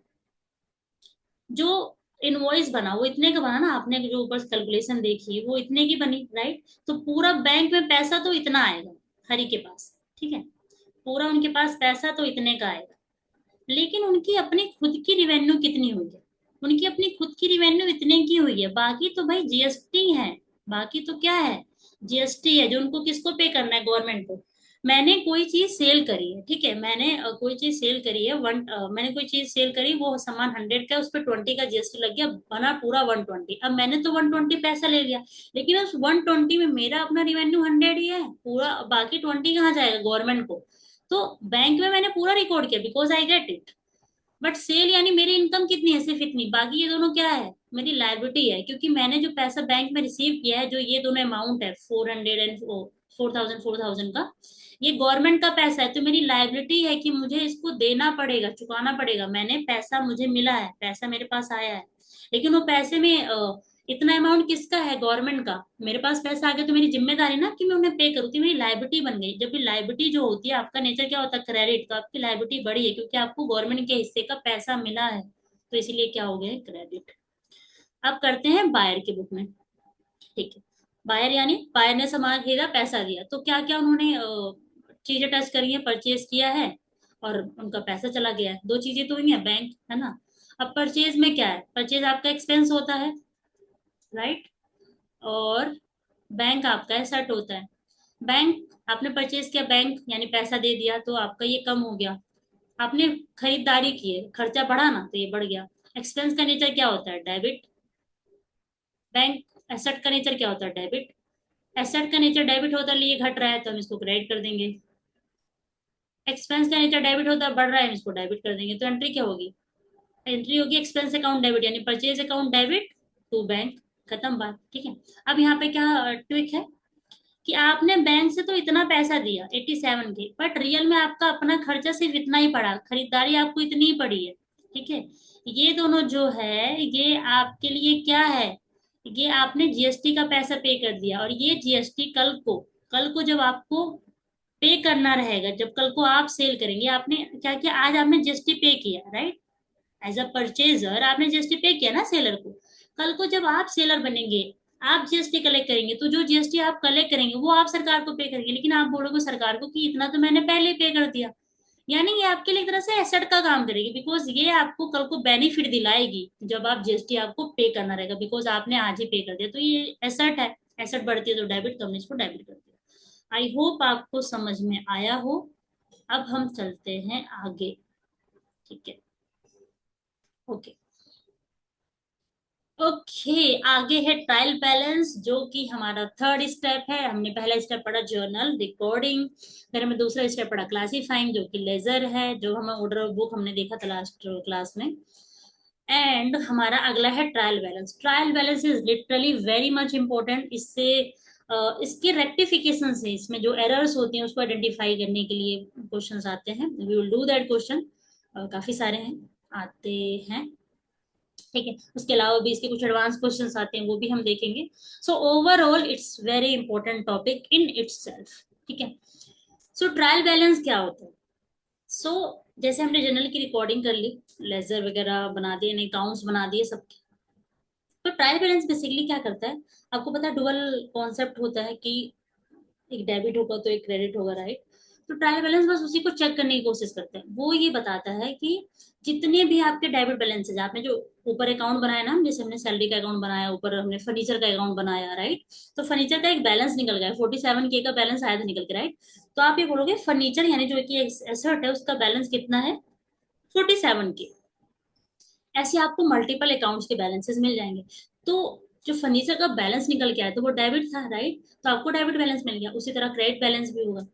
तो ट्रायल बैलेंस ये जानने की कोशिश करता है कि आपके जितने डेबिट बैलेंसेस है क्या वो इक्वल है क्रेडिट बैलेंस से, यानी इन टोटल आपका total debit balance of your business for that particular period, आप वो मंथली का कर रहे हो या ईयरली का कर रहे हो, should be equal, debit equal to credit, ठीक है। इससे ये पता चलेगा अर्थमेटिकल, कि आपने अर्थमेटिकली चीजें सही करी, दैट्स ऑल, और कुछ नहीं पता चलेगा। तो बेसिकली ट्रायल बैलेंस क्या है, बस ये देखने के लिए, अर्थमेटिकल एक्यूरेसी चेक करने के लिए कि आपका डेबिट बराबर है क्रेडिट के, ठीक है। यानी आपने कहीं पे कुछ ऐसा नहीं किया है कि डेबिट आपने कुछ और रिकॉर्ड कर लिया, क्रेडिट आपने कुछ और रिकॉर्ड कर लिया, बोथ शुड बी इक्वल, ठीक है। तो बेसिकली आप ट्रायल बैलेंस कैसे बनाओगे कि जो भी सारे अकाउंट्स हैं उनके जो जो बैलेंसेस वो लाके डाल दो, ठीक है, डेबिट्स। तो ट्रायल बैलेंस क्या होता है कि एक डेबिट का कॉलम बनता है, अभी हम नीचे देखेंगे, और एक क्रेडिट का कॉलम बनता है। डेबिट साइड में सारे डेबिट बैलेंसेस, क्रेडिट साइड में सारे क्रेडिट बैलेंस, और टोटल कर लो बस। दोनों मैच कर गया, परफेक्ट फाइन। नहीं मैच करे, कुछ तो कहीं पे गड़बड़ है, we need to then search about it, ठीक है। ओके।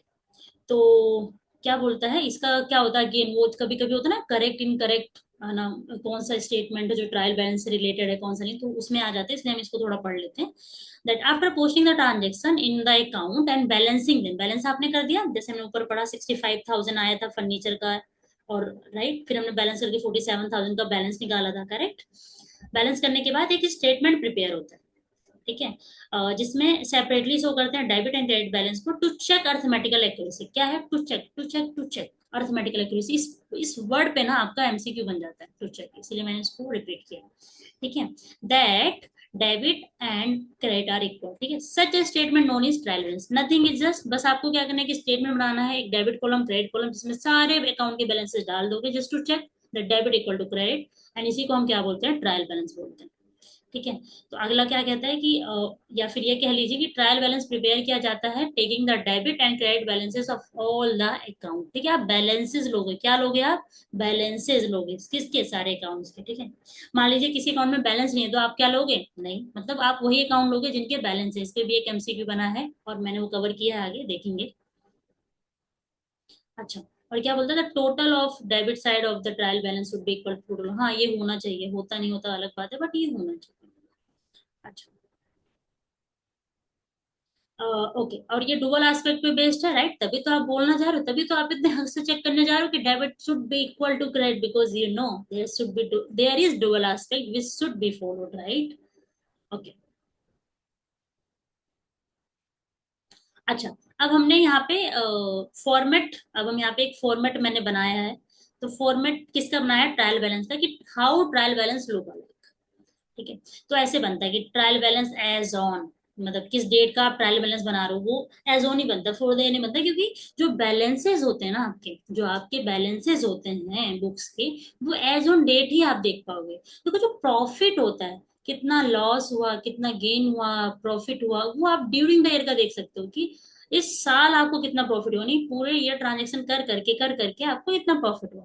बट जो बैलेंसेज हैं, एसेट का बैलेंस हो गया, कितनी संपत्ति है, कितना लायबिलिटी है, वो सब आप यूजुअली एज ऑन डेट देखते हैं, ठीक है। इस पे हम फर्दर बात करेंगे, बट अभी के लिए बस क्विक ये आपके लिए। तो how it look, head of account, यहाँ पे हेड ऑफ अकाउंट सारे अकाउंट डाल देते हैं, cash account, bank account, capital account, furniture account, building account, machine account, debtor account, creditor account, सारे अकाउंट डाल देंगे, और डेबिट बैलेंस डाल देंगे, जिसका क्रेडिट बैलेंस है क्रेडिट बैलेंस डाल देंगे, ठीक है। ओके। ओके, तो मैंने अब एक क्या किया है कि एग्जांपल लिया है। जैसे मैंने पीछे एक एग्जांपल लिया था जिसमें हमने जर्नल और लेजर बनाए थे, सैलरी अकाउंट का, जिसमें 150 के हमने पे किया था। अब मैंने एक एग्जांपल है जिसमें हम जर्नल बनाएंगे, फिर हम लेजर बनाएंगे, फिर हम ट्रायल बैलेंस बनाएंगे। जरूरी नहीं कि आपके एग्जाम में क्वेश्चन आए, क्योंकि इतना बड़ा तो नहीं आएगा, एमसीक्यू बेस्ड होते हैं, बट ये आपकी अंडरस्टैंडिंग के लिए यूज होगा, तो मैं इसको समझाने की कोशिश करती हूँ, सो दैट आपके माइंड में क्लियर पिक्चर आ जाए। एंड आई होप आपने जर्नल्स की जो हमने रिकॉर्डिंग है, जो थॉट प्रोसेस होता है कि हम कैसे सोच के जर्नल्स को रिकॉर्ड करते हैं, वो आपका क्लियर है, एंड तब इसमें थोड़ी सी इजी पड़ जाएगी, ठीक है, जो हमने पीछे की वीडियोस में करे हैं, कि जब भी कोई एंट्री होती है, कोई भी ट्रांजेक्शन होता है, लेन देन होता है, तो कैसे सोचना था, हम यहाँ पे भी रिपीट करते हैं, लेट्स गो अहेड। ओके, सो पहला क्या है हमारे पास, ट्रांजेक्शन हुई है कि ऑनर ने इंट्रोड्यूस किया कैपिटल इन कैश, ठीक है। ऑनर ने इंट्रोड्यूस किया कैपिटल इन कैश, ये हमने पीछे भी पढ़ा है, गुरमान ने किया था, और उसके बाद भी पढ़ा है। तो यानी बिजनेस, बिजनेस की तरफ से आप एंट्री करें, राइट। तो बिजनेस में पैसा आ गया और साथ में बिजनेस की लायबिलिटी भी आ गई। अगर पैसा इंट्रोड्यूस हुआ है तो कैश आया, इसमें क्या क्या हुआ, कैश आया होगा, और कुछ क्या, मालिक को आपने कुछ दिया नहीं, आप दोगे फ्यूचर में, यानी आपने लायबिलिटी ले ली, तो एक तो लायबिलिटी आ गई, वो लायबिलिटी का क्या नाम है, कैपिटल, ठीक है। कैश का नेचर क्या होता है, कैश क्या है, एसेट, उसका नेचर क्या होता है, डेबिट। कैपिटल क्या है, लायबिलिटी, इसका नेचर क्या होता है, क्रेडिट। कैपिटल का भी कैपिटल लायबिलिटी इनकम का नेचर क्रेडिट होता है ना, ये बढ़ रहा है डेबिट, ये बढ़ रहा है क्रेडिट, तो क्या हो गया entry cash account debit to capital.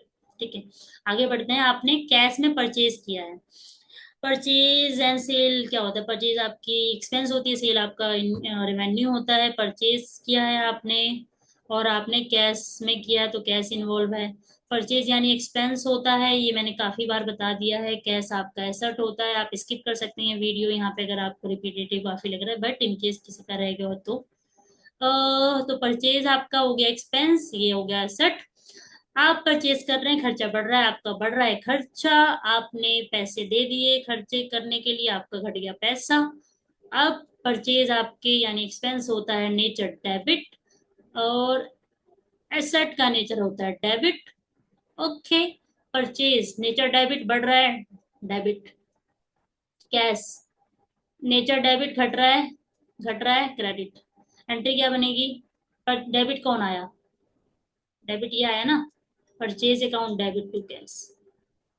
ठीक, आगे बढ़ते हैं। परचेज किया है goods on credit from supplier A, आपने अगेन फिर से परचेज किया है। और दूसरा क्या इन्वॉल्व है? आपने ए से परचेज कर लिया, यानी ये क्या बोलना चाह रहा है, उधार पे आपने खरीदा है। ठीक है, उधार पे खरीदा है तो पैसा गया नहीं गया, तो क्या हो गया? कुछ भी नहीं गया, तो कुछ नहीं करेंगे, कुछ गया नहीं लेकिन जाएगा, मतलब लायबिलिटी जिम्मेदारी बन गई है, जाएगा फ्यूचर में। तो जिम्मेदारी यानी लायबिलिटी, जिसको जो कि सप्लायर है, सप्लायर क्या है? क्रेडिटर है ना हमारा, सप्लायर है, जिम्मेदारी है हमारी। ठीक है, परचेज हमारा एक्सपेंस है, सप्लायर ए यानी कि हमारी जिम्मेदारी है, जो क्रेडिटर हमारी जिम्मेदारी है। लायबिलिटी का नेचर होता है क्रेडिट, एक्सपेंस का नेचर होता है डेबिट। ये बढ़ रहा है तो डेबिट हो जाएगा, ये भी बढ़ रहा है तो क्रेडिट हो जाएगा। तो ये डेबिट होगा यानी परचेज अकाउंट डेबिट हो जाएगा, और सप्लायर अकाउंट या फिर लायबिलिटी अकाउंट या फिर क्रेडिटर अकाउंट बोल लो, वो क्या हो जाएगा? क्रेडिट। तो purchase account debit to, to करके लिखते हैं ना, to accounts payable. Accounts payable मतलब होता है क्रेडिटर बोल लो, ठीक है, ट्रेड पेबल बोल लो, इसके नाम डिफरेंट डिफरेंट, नो वरीज। और मैंने लिख दिया कि सप्लायर है, ठीक है, जो भी अमाउंट है आपका। आगे आपका आता है कि आपने क्या किया है, सेल किया है क्रेडिट में।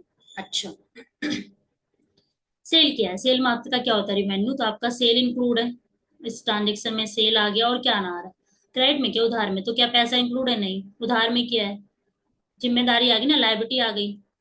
लायबिलिटी कौन सी लायबिलिटी आई? एक सेकंड एक सेकंड, आपने उधार में सेल किया है, लायबिलिटी थोड़ी आएगी।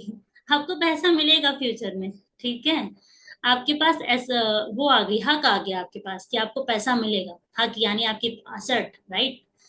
उसको हक बोल दो, या फिर आप एसेट बोल दो, या फिर आप डेटर बोल दो, ये सब आपका क्या है? अब क्या होता है जब बिजनेस में हम किसी को, कस्टमर है ना, तो अब डेटर मतलब क्या है? देनदार, ये आपके देनदार है ना, तो इस नाम से भी बोल सकते हो, राइट। तो हम सिंपली क्या बोल रहे हैं, आपने सेल किया है और मिस्टर एक्स को किया है, वो आपके लिए क्या है? डेटर, आपके देनदार बन, क्योंकि पैसा तो दिया नहीं तो उनको ही अपनी बुक में रिकॉर्ड करेंगे, राइट। तो सेल आपका क्या होता है? रेवेन्यू, आपकी इनकम है। रेवेन्यू का नेचर क्या होता है? क्रेडिट। डेटर यानी एसेट, आपको हक मिला है, वो आपके लिए क्या होगा? एसेट, एसेट है, उसका नेचर क्या होता है? डेबिट। ठीक है, आपकी रिवेन्यू बढ़ी है तो उसका नेचर क्रेडिट होता है, और रिवेन्यू बढ़ी है तो नेचर क्रेडिट होता है, तो वो क्रेडिट हो जाएगा।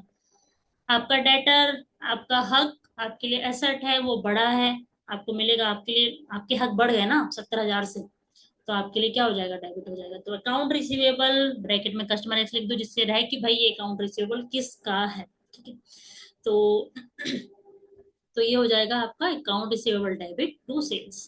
ठीक, आगे चलते हैं। आगे हमारे पास है कैसे, सॉर्टेड वन। कैसे सेल किया है फिर आपने, और क्या है? कैश है, कैश है। ठीक है, तो सेल आपकी रिवेन्यू होती है, अगेन हमने ऊपर पढ़ा। रिवेन्यू का नेचर होता है क्रेडिट, सेल बढ़ रही है और नेचर क्या है? क्रेडिट। अगर सेल बढ़ रही है यानी क्रेडिट ही होगा, क्रेडिट ही होगा। कैश भी बढ़ रहा है, नेचर क्या होता है? डेबिट, क्योंकि एसेट है तो डेबिट हो जाएगा। तो cash account debit to sale. ठीक है, आगे, आगे कहता है रिसीव कैश, कस्टमर एक्स को आपने बेचा था ना 70,000 का, ऊपर आपने 70,000 का कस्टमर एक्स को बेचा है, राइट। अभी आपने क्या किया है कि आपको 40,000 का पैसा मिल गया है, ठीक है, ओके। अब ये ट्रांजेक्शन हुई, आपको क्या हुआ, एक कहानी क्या हुई आपके बिजनेस के साथ कि आपको पैसा मिला है कस्टमर एक्स से पार्सली, कितना मिला है 40,000। अच्छा, तो क्या स्टोरी बनेगी, कैश मिला है, कैश का नाम आया, ओके, कस्टमर एक्स का नाम आया, कस्टमर एक्स का नाम आया।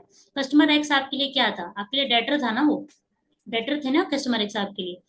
तो अब उन्होंने आपको पैसे दे दिए, उनकी देनदारी कम हो गई ना, तो आपके पास पैसा आया, पैसा बढ़ गया आपके पास, और डेटर डेटर कम हो गया, राइट। तो कैश आपके लिए क्या था, एसेट, बढ़ा तो डेबिट।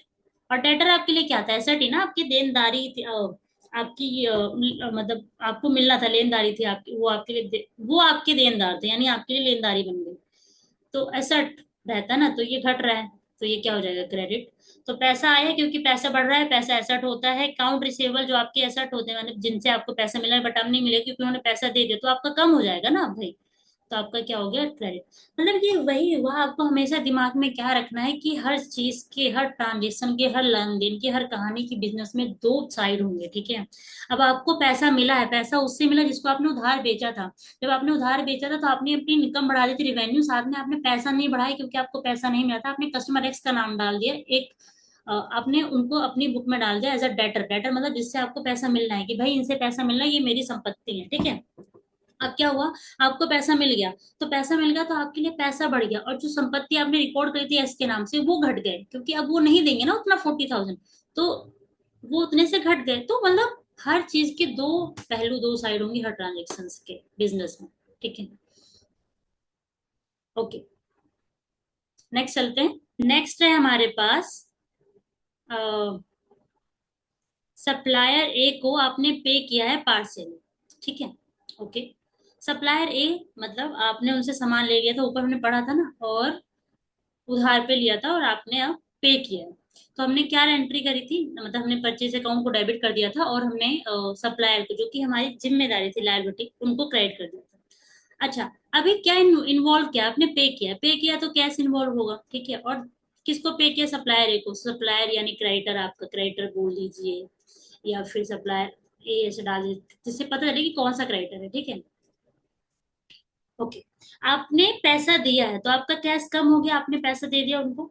अब उनको पैसा दे दिया तो वो आपकी बुक से कम हो जाएंगे ना, मतलब आपका क्रेडिटर, आपने जिम्मेदारी डाली हुई थी कि आपको इतनी जिम्मेदारी देनी है, उस जिम्मेदारी में से 10,000 आपकी जिम्मेदारी कम हो गई क्योंकि आपने पैसा चुका दिया, राइट, तो ये जिम्मेदारी भी कम हो गई। कैश आपकी एसेट होती है, एसेट का नेचर होता है डेबिट, एसेट का नेचर क्या होता है, डेबिट।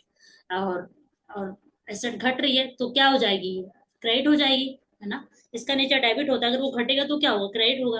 और सप्लायर जिसका नेचर होता है, इसका नेचर होता है क्रेडिट, क्योंकि ये लाइबिलिटी है, वो घट रही है, तो वो क्या हो जाएगी, डेबिट हो जाएगी।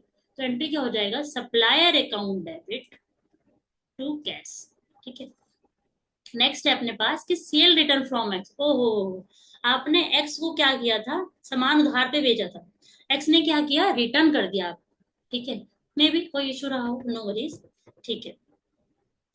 आपने अपनी बुक में एक्स को क्या कर रखा था, आपने एक्स को उधार पे सामान बेचा था, आपने एक्स को अपनी बुक में एज अ पैसा मिलने वाले ने डेटर के रूप में रिकॉर्ड किया था, ठीक है। आपने डेटर के रूप में रिकॉर्ड किया था, देखो आपने क्या किया था, आपने एक्स को बेचा था 70,000 का, राइट, 70,000 का बेचा था, फिर आपने 40,000 का पे कर दिया, ठीक है। आगे बढ़ते हैं। आपने 70,000 का बेचा था, फिर आपने 40,000 का पे कर दिया। तो जब 40,000 का पे कर दोगे तो आपके पास डेटर कितने का बच गया, 30,000। आपने, आप आसार लगा के बैठे हैं कि आपको 30,000 का मिलेगा, और आपने उनको एसेट बना रखी है कि उनसे रिसीव होगा, बिकॉज कैश तो आया नहीं था। बट क्या हुआ, उन्होंने 5,000 का वापस कर दिया गुड्स, ओके, सेल्स वापस, सेल जो आपने करी थी वापस कर दी, चलो ठीक है। डेटर इन्वॉल्व है इसमें, इस पूरी कहानी में, कहाँ डेटर इन्वॉल्व है। तो डेटर, आप जो 30,000 सोच के बैठे थे, 5,000 मिलेंगे नहीं क्योंकि सामान ही वापस आ गया। तो कहीं ना कहीं आपका डेटर जो है वो क्या हुए हैं, कम हुए हैं, एक ही हो गया। दूसरा, आपने सेल, आपकी, आपने रिवेन्यू 70,000 का माना था, 70,000 का रिवेन्यू माना था ना, उसमें से 5 तो वापस आ गए, तो आपका रिवेन्यू कितने का, 65 का बना ना। तो आपका जो सेल आया था, सेल रिटर्न, सेल का अपोजिट क्या हो जाएगा, सेल रिटर्न, तो वो भी क्या हो जाएगी, कम हो जाएगी, ठीक है। अब सेल को कम बोल लीजिए, या फिर आप बोल लीजिए कि सेल रिटर्न एक अकाउंट बना लीजिए, कि सेल रिटर्न का एक अलग से अकाउंट बना लीजिए, और वो डेफिनेटली क्या होगा, अपोजिट। जैसे कैपिटल का अपोजिट ड्राइंग है, हमने लास्ट क्लास में डिस्कस किया था, कैपिटल का अपोजिट ड्राइंग है, वैसे ही सेल का अपोजिट सेल रिटर्न होगा, परचेज का अपोजिट अपोजिट परचेज रिटर्न होगा। मतलब जो सेल का नेचर होगा, परचेज सेल रिटर्न का उसका अपोजिट होगा, जो परचेज का नेचर होगा परचेज रिटर्न का उसका अपोजिट होगा। ठीक है, तो या तो ये मान लीजिए कि आपकी सेल कम हो गई है, या फिर आप ये बोल दीजिए कि सेल रिटर्न आ गई, एक ही बात है ना।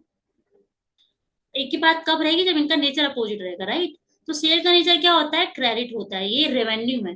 तो सेल रिटर्न का नेचर क्या हो जाएगा, डेबिट रहेगा, इसका नेचर क्या रहेगा, डेबिट। ठीक। तो अब देखिए, आपका डेटर जो कि आपका एसेट है वो कम हो रहा है, एसेट का नेचर डेबिट होता है, लेकिन ये कम हो रहा है, कम हो रहा है तो क्या हो जाएगा, क्रेडिट। तो डेटर आपका क्रेडिट हो जाएगा। ठीक।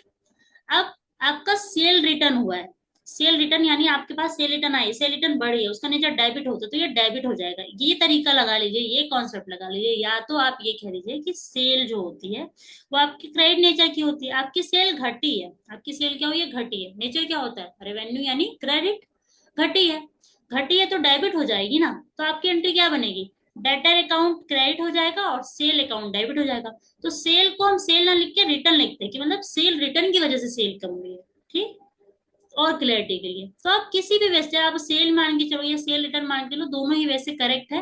बस ये कि थोड़ा सा क्योंकि सेल सेल रिटर्न काफी होती रहती है, तो हम उसको स्पेसिफिक नाम दे देते हैं कि सेल्स रिटर्न है। ठीक है, एंड डेफिनेटली वो अपोजिट ऑफ होगा सेल का।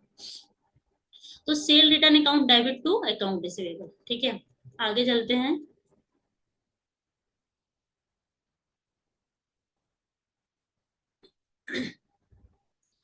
अगला है, सेकंड,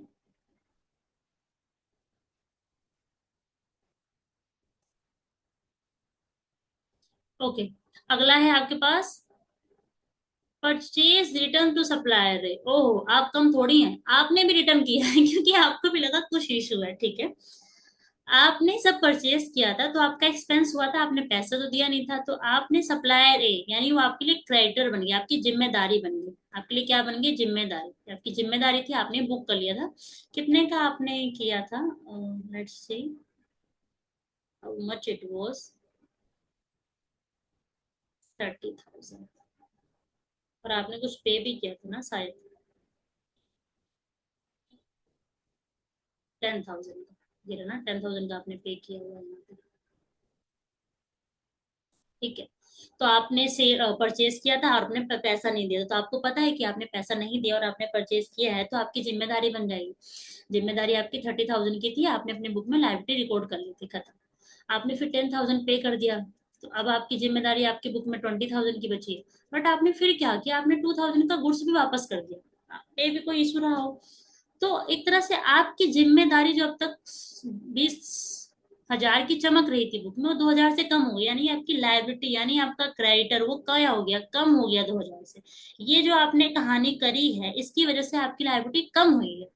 और क्या कम हुआ है, और आपका परचेज आपने अपने बुक में अपना एक्सपेंस परचेज 30,000 का दिखाया था ना, आपने दिखाया कितने का एक्सपेंस आपने किया है, इतने का सामान आप लाए, बट आपने 2,000 वापस कर दिया, तो आपकी परचेज भी कम हुई है।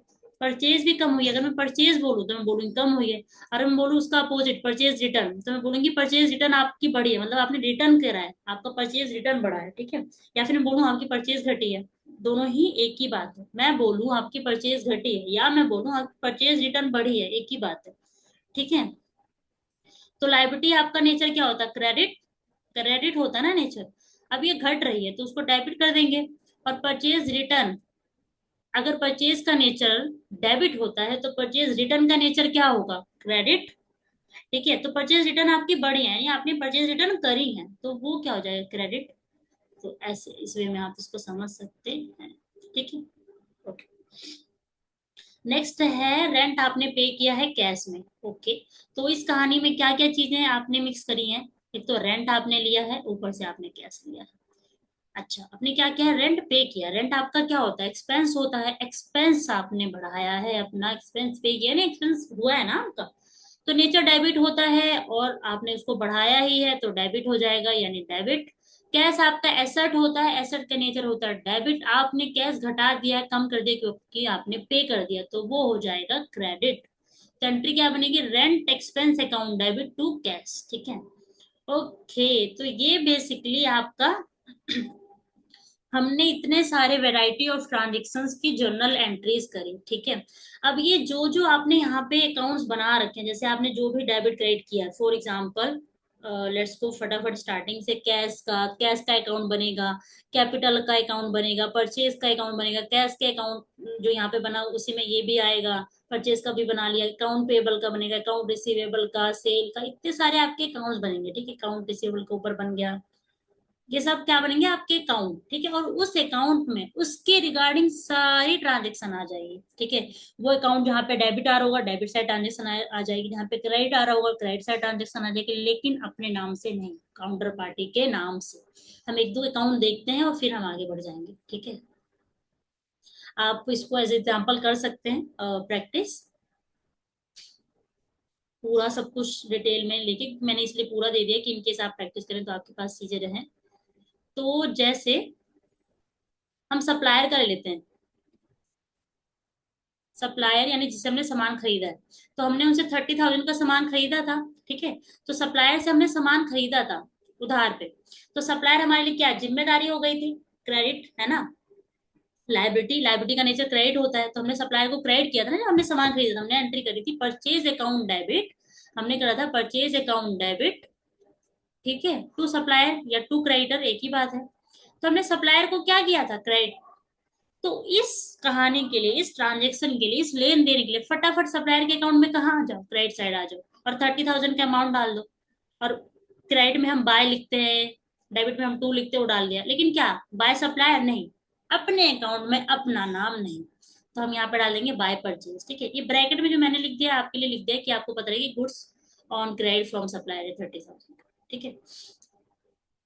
ओके, और इसी में और फर्दर क्या हुआ था, फिर आपने कैश पे किया था, जब आपने कैश पे किया यानी आपकी जो जिम्मेदारी थी, जो क्रेडिट था आपके पास एज ए लायबिलिटी, वो लायबिलिटी कम हुई थी, तो हमने एंट्री क्या करी थी कि आपका कैश चला गया था, तो एंट्री हुई थी सप्लायर अकाउंट डेबिट। आपको अगर एंट्री याद हमने ऊपर करी थी, तो एंट्री हुई थी supplier account debit to cash. तो यानी सप्लायर क्या हुआ था, सप्लायर डेबिट हुआ था ना, फटाफट डेबिट साइड भाग गया। अच्छा, डेबिट साइड क्या करके होता है, टू करके, कितना पे किया था 10,000, अब टू करके क्या लिखेंगे, टू सप्लायर नहीं, अपने अकाउंट में अपना नाम नहीं, टू कैश काउंटर पार्टी, जो काउंटर थिंग थी उसका नाम है, ठीक है। उसी तरह परचेज रिटर्न की हमने एंट्री कर दी है, उसी तरह आपका अकाउंट रिसीवेबल सारे ही हमने अकाउंट यहाँ पे बना रखे हैं, please go through it and you will have a elaborative understanding. हमने सारा बना दिया है, सारे अकाउंट्स बनाए हैं हमने। अब हमने यहाँ पे प्रिपेयर कर दिया ट्रायल बैलेंस, ठीक है। अब ट्रायल बैलेंस कैसे प्रिपेयर करेंगे, जैसे अब जैसे आपने पहला, आपने सबसे पहले कोई कौन सा अकाउंट बनाया, ओके, जैसे अकाउंट पेबल है, ठीक है। अकाउंट पेबल का जो है, जैसे आपने इधर देखा तो आपका इधर का कितना टोटल आया, 12,000 का टोटल आया, इधर का आपका 30,000 का आ गया, तो आपका क्रेडिट साइड ज्यादा है, यही साइड कम है, तो जो डिफरेंस है वो इस साइड डालेंगे, जो साइड कम होता है डिफरेंस वही डालते, तो 18,000 हमने यहाँ डाल दिया, ठीक है। और आपका ये सप्लायर का कौन सा बैलेंस आया, क्रेडिट ना, क्योंकि क्रेडिट साइड ज्यादा तो क्रेडिट बैलेंस आया, तो सप्लायर का कौन सा बैलेंस है, क्रेडिट बैलेंस, कितना आया क्रेडिट बैलेंस 18 के, ठीक है। तो हमने यहाँ पे 18 के डाल दिया है, फटाफट देखते हैं, क्रेडिट साइड सप्लायर का नाम लिख के डाल दिया ट्रायल बैलेंस, ये हम ट्रायल बैलेंस बना रहे हैं, ठीक है। ये पूरा प्रोसेस है, जब आप अकाउंटिंग करोगे ना अपने बिजनेस की, तो देखिए आप ऐसे करेंगे, आपने पहले ट्रांजेक्शन रिकॉर्ड करा एंट्री, उसके बाद आपने अकाउंट बनाया, फिर अकाउंट से आपने बैलेंस निकाला, ठीक है। और वो बैलेंस कितने का आया, 18,000 का, ठीक है। उसी तरह हम यहाँ देखते हैं, हमने क्या किया था, सेल रिटर्न किया था, सेल रिटर्न हमने 5,000 का किया था, जब सेल रिटर्न हमने किया था तो एंट्री क्या बनी थी, sale return account debit to customer X या टू डेटर। तो हमने डेबिट किया था, डेबिट साइड भाग के आके हमने फटाफट डाल दिया टू, 5,000 का क्या कस्टमर एक्स का नाम डाल देंगे, ठीक है। और इसमें कुछ और लेन देन हुआ ही नहीं ड्यूरिंग द मंथ बोल दो आप, ठीक है। तो इस साइड का टोटल करेंगे, इस साइड का टोटल करेंगे, जीरो आएगा, मतलब किस साइड का टोटल कम है, क्रेडिट ना, तो बैलेंस कहाँ डाल देंगे, क्रेडिट साइड। अब देखो किस साइड, कौन सी साइड ज्यादा है, डेबिट साइड ज्यादा है ना, तो यानी सेल रिटर्न का कौन सा बैलेंस आया, डेबिट बैलेंस, कितना बैलेंस आया 5,000, 5,000 तो टोटल बनेगा ना, इधर का जीरो बनेगा, लेकिन हमें इसको तो बैलेंस करना है ना, हमने पढ़ा ना कि हमें बैलेंस करना होता है अकाउंट को। बैलेंस कैसे करेंगे, जो डिफरेंस है वो दूसरी साइड डाल देंगे। डिफरेंस कितना है 5000, तो 5000 हो गया। इसका बैलेंस कितना है डेबिट 5000 से, क्योंकि ये डेबिट ही ज्यादा है, तो हमने सेल रिटर्न डेबिट साइड डाल दी। तो 5000 डाला है, सेल रिटर्न डाला है, डेबिट साइड डाला है। ठीक है, एक और एग्जाम्पल लेते हैं। जैसे ये देखिए, आपने सेल किया था कस्टमर को, ठीक है। आपने जब सेल बनाया, सेल किया, सेल आपकी रेवेन्यू होती है, राइट। तो आपने जब सबसे पहले सेल किया तो आपने customer account debit to sale किया था, यानी सेल को क्रेडिट, तो क्रेडिट साइड आके फटाफट डाल दिया, 70,000 का आपने सेल किया था। फिर आपने 20,000 का पे, नहीं, यस, फिर आपने ये उधार पे सेल किया था और आपने 20,000 का कैश में भी सेल किया था, राइट। तो उसका क्या एंट्री हुआ था, cash account debit to sale, right. तो सेल साइड आके टू कैश डाल दो, तो 20, तो ये इस साइड का टोटल हो गया 90,000। ठीक है, क्या कुछ सेल अकाउंट में, क्या कुछ डेबिट हुआ, नहीं कुछ नहीं डेबिट हुआ, तो इस साइड का अगर 90,000 है तो इस साइड का भी हमें 90,000 ही बनाना पड़ेगा। डिफरेंस कितना है 90,000 को, तो डिफरेंस यहाँ पे लिख देंगे, जो हमने यहाँ पे लिख दिया बैलेंस। ठीक है, अच्छा, ये तो हमने कर दिया बैलेंसिंग, राइट। अब हमें देखना है कि इस अकाउंट का बैलेंस क्या आया। इस अकाउंट का बैलेंस आया है क्रेडिट, क्योंकि क्रेडिट साइड ज्यादा है। कितना बैलेंस आया है, जो डिफरेंस आया वही बैलेंस है, राइट, 90,000। ये आपका सेल अकाउंट का बैलेंस, क्रेडिट बैलेंस आया है, और वो क्रेडिट बैलेंस कितना है 90,000। क्योंकि क्रेडिट बैलेंस क्यों आया है, क्योंकि क्रेडिट साइड ज्यादा है। 90,000 क्यों आया, क्योंकि 90,000 का डिफरेंस है दोनों साइड को बैलेंस करने में। समझ में आया, आई होप।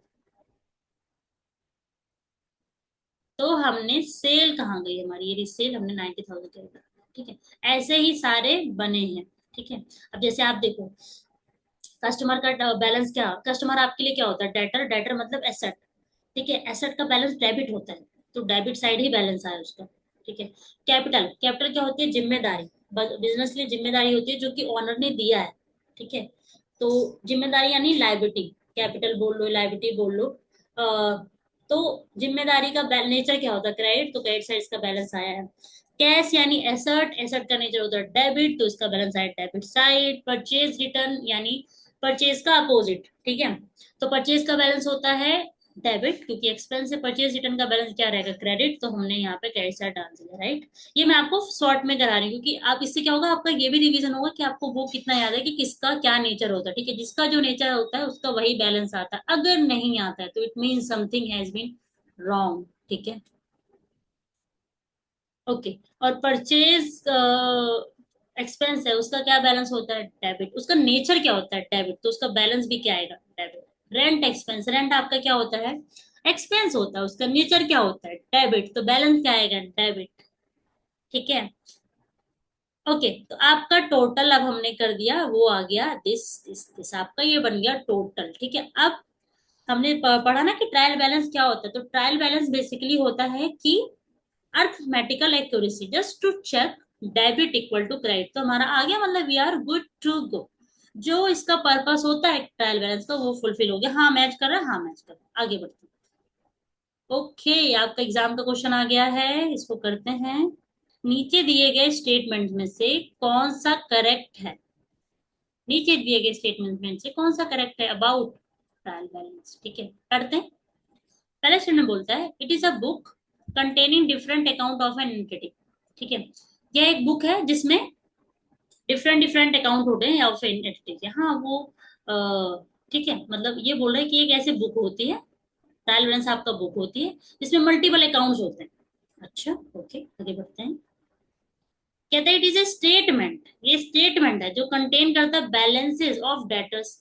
एक एंटिटी के जो भी डेटर्स के बैलेंस होते हैं ना, उसको रखता है अपने में।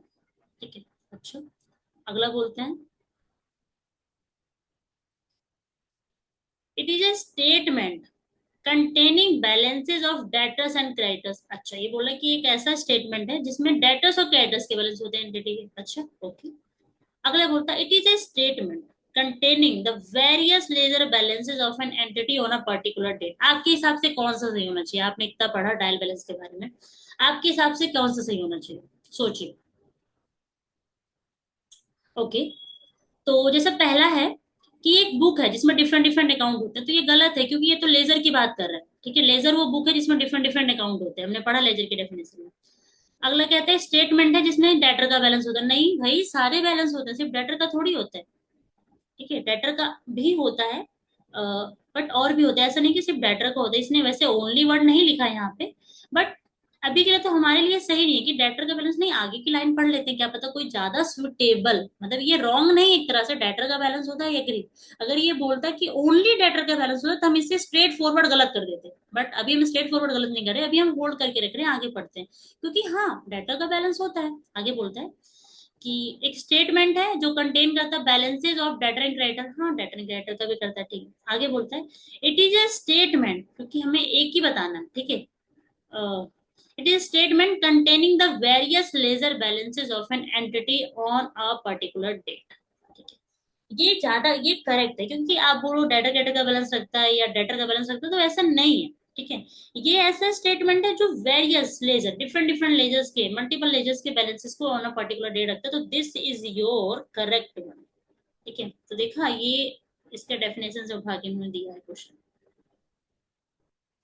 ओके, अब हम थोड़ा सा इसके करेक्टरिस्टिक्स, इसकी विशेषताएं को पढ़ लेंगे। क्यों? क्योंकि एग्जाम के क्वेश्चन को देखते हुए लगता है कि ये थोड़ा सा इसके डेफिनेशन फीचर्स वगैरह में से उठा के कुछ स्लाइड दे दें और बोले कि करेक्ट है, इनकरेक्ट है, रिलेटेड है, अनरिलेटेड है, ऐसा करके। तो वही सब पढ़ेंगे जो हमने पीछे पढ़ा है, उसी का बस समरी है जो भी हमने अब तक किया है। तो क्या समरी है कि लिस्ट ऑफ बैलेंसेस है, ठीक है, ऑफ लेजर अकाउंट्स का एंड कैश बुक का। ठीक है, हाँ ऑब्वियसली लेजर, जितने लेजर अकाउंट मतलब एक लेजर बुक बनती है ना, इसमें मल्टीपल अकाउंट्स होते हैं, उसका क्या है, उसके बैलेंसेस का तो लिस्ट है। ठीक है, ओके। एंड कैश बुक, देखो कैश बुक भी जर्नल का एक पार्ट, डेफिनेटली जर्नल का पार्ट है, तो उठ के वहां से लेजर में आएगा, फिर लेजर से ट्रायल बैलेंस में आएगा। तो अगर ये लाइन नहीं भी डालते तो भी ठीक है, बट लाइक आपकी एग्जाम में ऐसा हो सकता है कि एंड कैश बुक दे दे तो आपको लगे हाँ मतलब ये इंक्लूडेड है, ये तो बाय डिफॉल्ट है, cash book is nothing just part of journal, and journal then come to ledger account, तो anyway ledger account go to trial balance. जैसे अलग से जोड़ने की जरूरत नहीं है, बट ठीक है, ओके। क्योंकि मैंने लाइंस देखी हैं एग्जाम्स में, तो इसलिए मैंने यहाँ पे डाल दी है। It is not a part of double entry. It is not a part of double entry system of bookkeeping. It is an outcome of double entry book system. Sorry, book entry double entry system. ठीक है, मतलब double entry को follow करते हुए आप अपनी वो करते हो, एंट्रीज करते हो। ठीक है, जो भी आपने रिकॉर्डिंग करी, machine account debit to cash, purchase account debit to Ramu, purchase account debit to cash, like that, ये सब जो एंट्रीज आपने करी है उन सब में आपको ध्यान रखना होता है कि आप डेबिट जो करें, क्रेडिट भी रिकॉर्डिंग करें, फिर आप रिकॉर्डिंग जब ब्लेजर में पोस्टिंग करते हैं तो आपको ध्यान रखना होता है कि डेबिट और क्रेडिट सही से आप ले जाएं, ट्रांसफर करके बैलेंसेस। लेकिन जब यहाँ पे आप ये बनाते हैं ट्रायल बैलेंस, ये इसका पार्ट नहीं है, just is just recommendary, this is not even compulsory to make trial balance. तो ये बस एक उसका आउटकम है कि हाँ, अगर आपने सब कुछ सही किया होगा, आपने डबल एंट्री को फॉलो करते हुए किया होगा, तो फोर श्योर आपका डेबिट इक्वल टू क्रेडिट होगा। तो अगर ट्रायल बैलेंस मैच हो जाता है, मतलब आपने सब सही किया है, तो this is what your outcome. ठीक है, तो this is not part of double entry, rather this is a part. ठीक है, it can be prepared on any date by balancing the account, ये किसी भी डेट पे प्रिपेयर किया जा सकता है by balancing the account. Okay, it verifies the arithmetical correctness, ये लाइन इंपॉर्टेंट है, ये इस पे आ जाता है कि ये अर्थमेटिकल करेक्टनेस को वेरीफाई करता है। ठीक है, किसकी, जो भी जर्नल से लेजर में पोस्टिंग हुई ना, पोस्टिंग एंट्रीज हुई हैं उनकी, ठीक है, सही से हुई हैं या नहीं। ओके, आगे अगला इंपॉर्टेंट है, इसी के बेस पे आगे की जर्नी चलेगी हमारी, और इसके बेस पे एक आगे की जर्नी, एक अगला एक चैप्टर है पूरा रेक्टिफिकेशन करके, उससे बहुत अच्छे क्वेश्चंस आते हैं, डायरेक्ट क्वेश्चंस आते हैं। तो ये पॉइंट क्या कहता है, वो पॉइंट कहता है कि it is not a conclusive evidence of the accuracy of the books. ये कहता है कि भाई आपका ट्रायल बैलेंस मैच हो गया ना, तो ऐसा बिल्कुल मत समझिए कि आपकी बुक्स करेक्ट है, नहीं, ऐसा बिल्कुल नहीं है। क्योंकि ट्रायल बैलेंस कुछ नहीं करता, बस ये करेक्ट अर्थमेटिकल एक्यूरेसी चेक करता है कि डेबिट इक्वल टू क्रेडिट, और डेबिट इक्वल टू क्रेडिट ऐसे बहुत सारे केसेस में हो सकते हैं जब कुछ गलतियां हुई, तब भी ये हो सकता है। मैं आपको एक लाइव एग्जांपल देती हूँ, जैसे आपने 50,000 का सेल करा, ठीक है, तो एंट्री क्या होगी, मान लीजिए कैश में करा, आपने करा 50,000 का कैश, तो cash account debit to sale, right.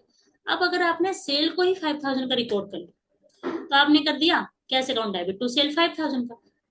अब ये एंट्री अब पता ही नहीं चलेगा कि आपने गलत किया, क्योंकि आपको 50,000 का डेबिट 50,000 का क्रेडिट करना चाहिए था, आपने उसकी जगह 5,000 का डेबिट 5,000 का क्रेडिट कर दिया। अब जब आप ट्रायल बैलेंस बनाओगे तो आपका डेबिट क्रेडिट तो इक्वल रहेगा ही ना। आपको कैसे पता कि 50,000 की जगह 5,000 होना चाहिए था और वाइस वर्सा।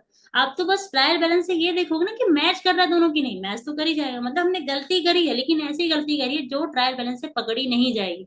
इसीलिए ये लाइन बोलती है कि ट्रायल बैलेंस मैच करने का ये बिल्कुल मतलब नहीं है कि आपका अकाउंट आपकी एरर फ्री है, ठीक है, क्योंकि वो बस अर्थमेटिकल एक्यूरेसी देखती है। बहुत सारी सी गलती होती है जो वो आइडेंटिफाई नहीं कर पाती, जैसे मैंने एक क्विक आपको बताई। या फिर हम बोल दें कि आपने राम से परचेज किया है, ठीक है, उधार पे किया, तो आपने एंट्री करी होगी purchase account debit to Ram.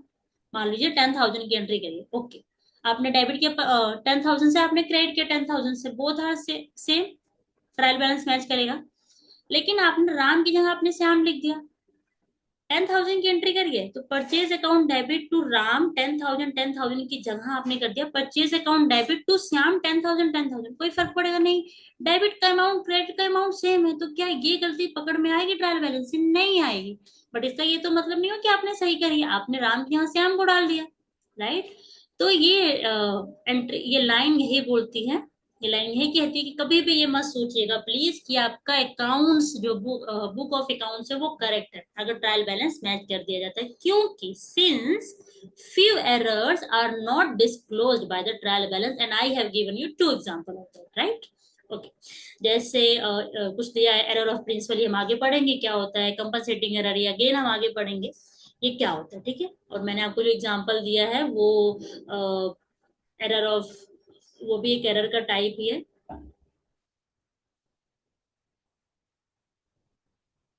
Okay यही बोल रहा है कि matching of two side of a trial balance does not mean that recording of transaction in the books of account is free of error, it only ensures arithmetical correctness of the post। Okay अच्छा अब हम करते हैं question.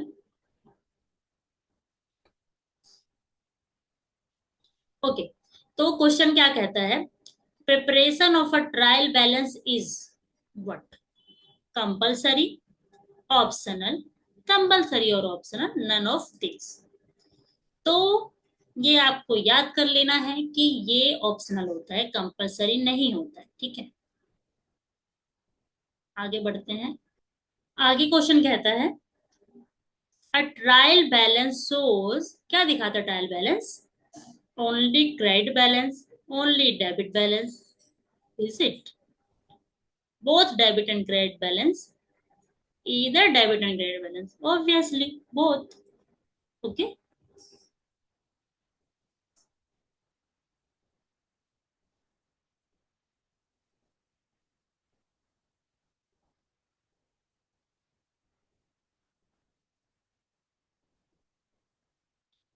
Okay next, okay next चलते हैं। ये question थोड़ा सा इम्पोर्टेंट है, ये आपके एग्जाम के लिए भी काफी इम्पोर्टेंट है। हालांकि कुछ भी आ सकता है जो हम जो प्रैक्टिस करें, बट होता है ना कि थोड़ा सा ये और ज्यादा बनता है क्योंकि थोड़ा सा फंसाने वाला क्वेश्चन है, इजी है बट थोड़ा सा ट्रिकी। तो क्वेश्चन कहता है कि trial balance is the list of the balances of, trial balance is the list of the balances of what, trial balance list है बैलेंसेस का, ट्रायल बैलेंस किसका लिस्ट है, बैलेंसेस का, कौन से बैलेंसेस का, of all accounts having balances, trial balance उन सारे अकाउंट्स का लिस्ट है जिनके पास बैलेंस है। या फिर ट्रायल बैलेंस में सिर्फ only and only personal and real accounts के बैलेंसेस आते हैं। या फिर ट्रायल बैलेंस में सिर्फ रियल एंड नॉमिनल अकाउंट्स के बैलेंस आते हैं। नहीं हमने ऐसा कुछ तो पढ़ा नहीं, उसमें सारे अकाउंट्स आ जाएंगे। पर्सनल मतलब क्या हो गया, कोई भी, जैसे हमने देखा ऊपर ना क्रेडिटर डेटर का आ रहा है, रियल मतलब एसेट का हो गया, नॉमिनल मतलब एक्सपेंस इनकम, सारा सारा ही आता है। ऐसा कोई वो बाइफरकेशन नहीं कि पर्सनल और रियल ही आएगा, ये रियल एंड नॉमिनल आएगा, ठीक है। ये क्या है, ट्रेडिशनल क्लासिफिकेशन है किसका, जो भी अकाउंटिंग में टर्म्स होते हैं उनका, एक तरह से हमने इसको पढ़ा ना लास्ट क्लास में। और अगला आता है ऑल अकाउंट्स। तो आपको बड़े ध्यान से देखना है कि जो ट्रायल बैलेंस में आता है वो सारे अकाउंट्स आते हैं, तो ये दोनों सही लग रहे हैं, ऑल अकाउंट्स, लेकिन हैविंग बैलेंसेस वही अकाउंट आएंगे जिनमें बैलेंस हो। मान लीजिए कोई ऐसा अकाउंट जिसका बैलेंस नहीं है, तो ट्रायल बैलेंस में क्या आएगा, आएगा नहीं आएगा, क्या लिखोगे आप, राइट। तो आपका आंसर जो सही है वो ए है, ठीक है। ऑल अकाउंट्स आएंगे लेकिन कौन से, जिसके बैलेंसेस है, ठीक है, okay.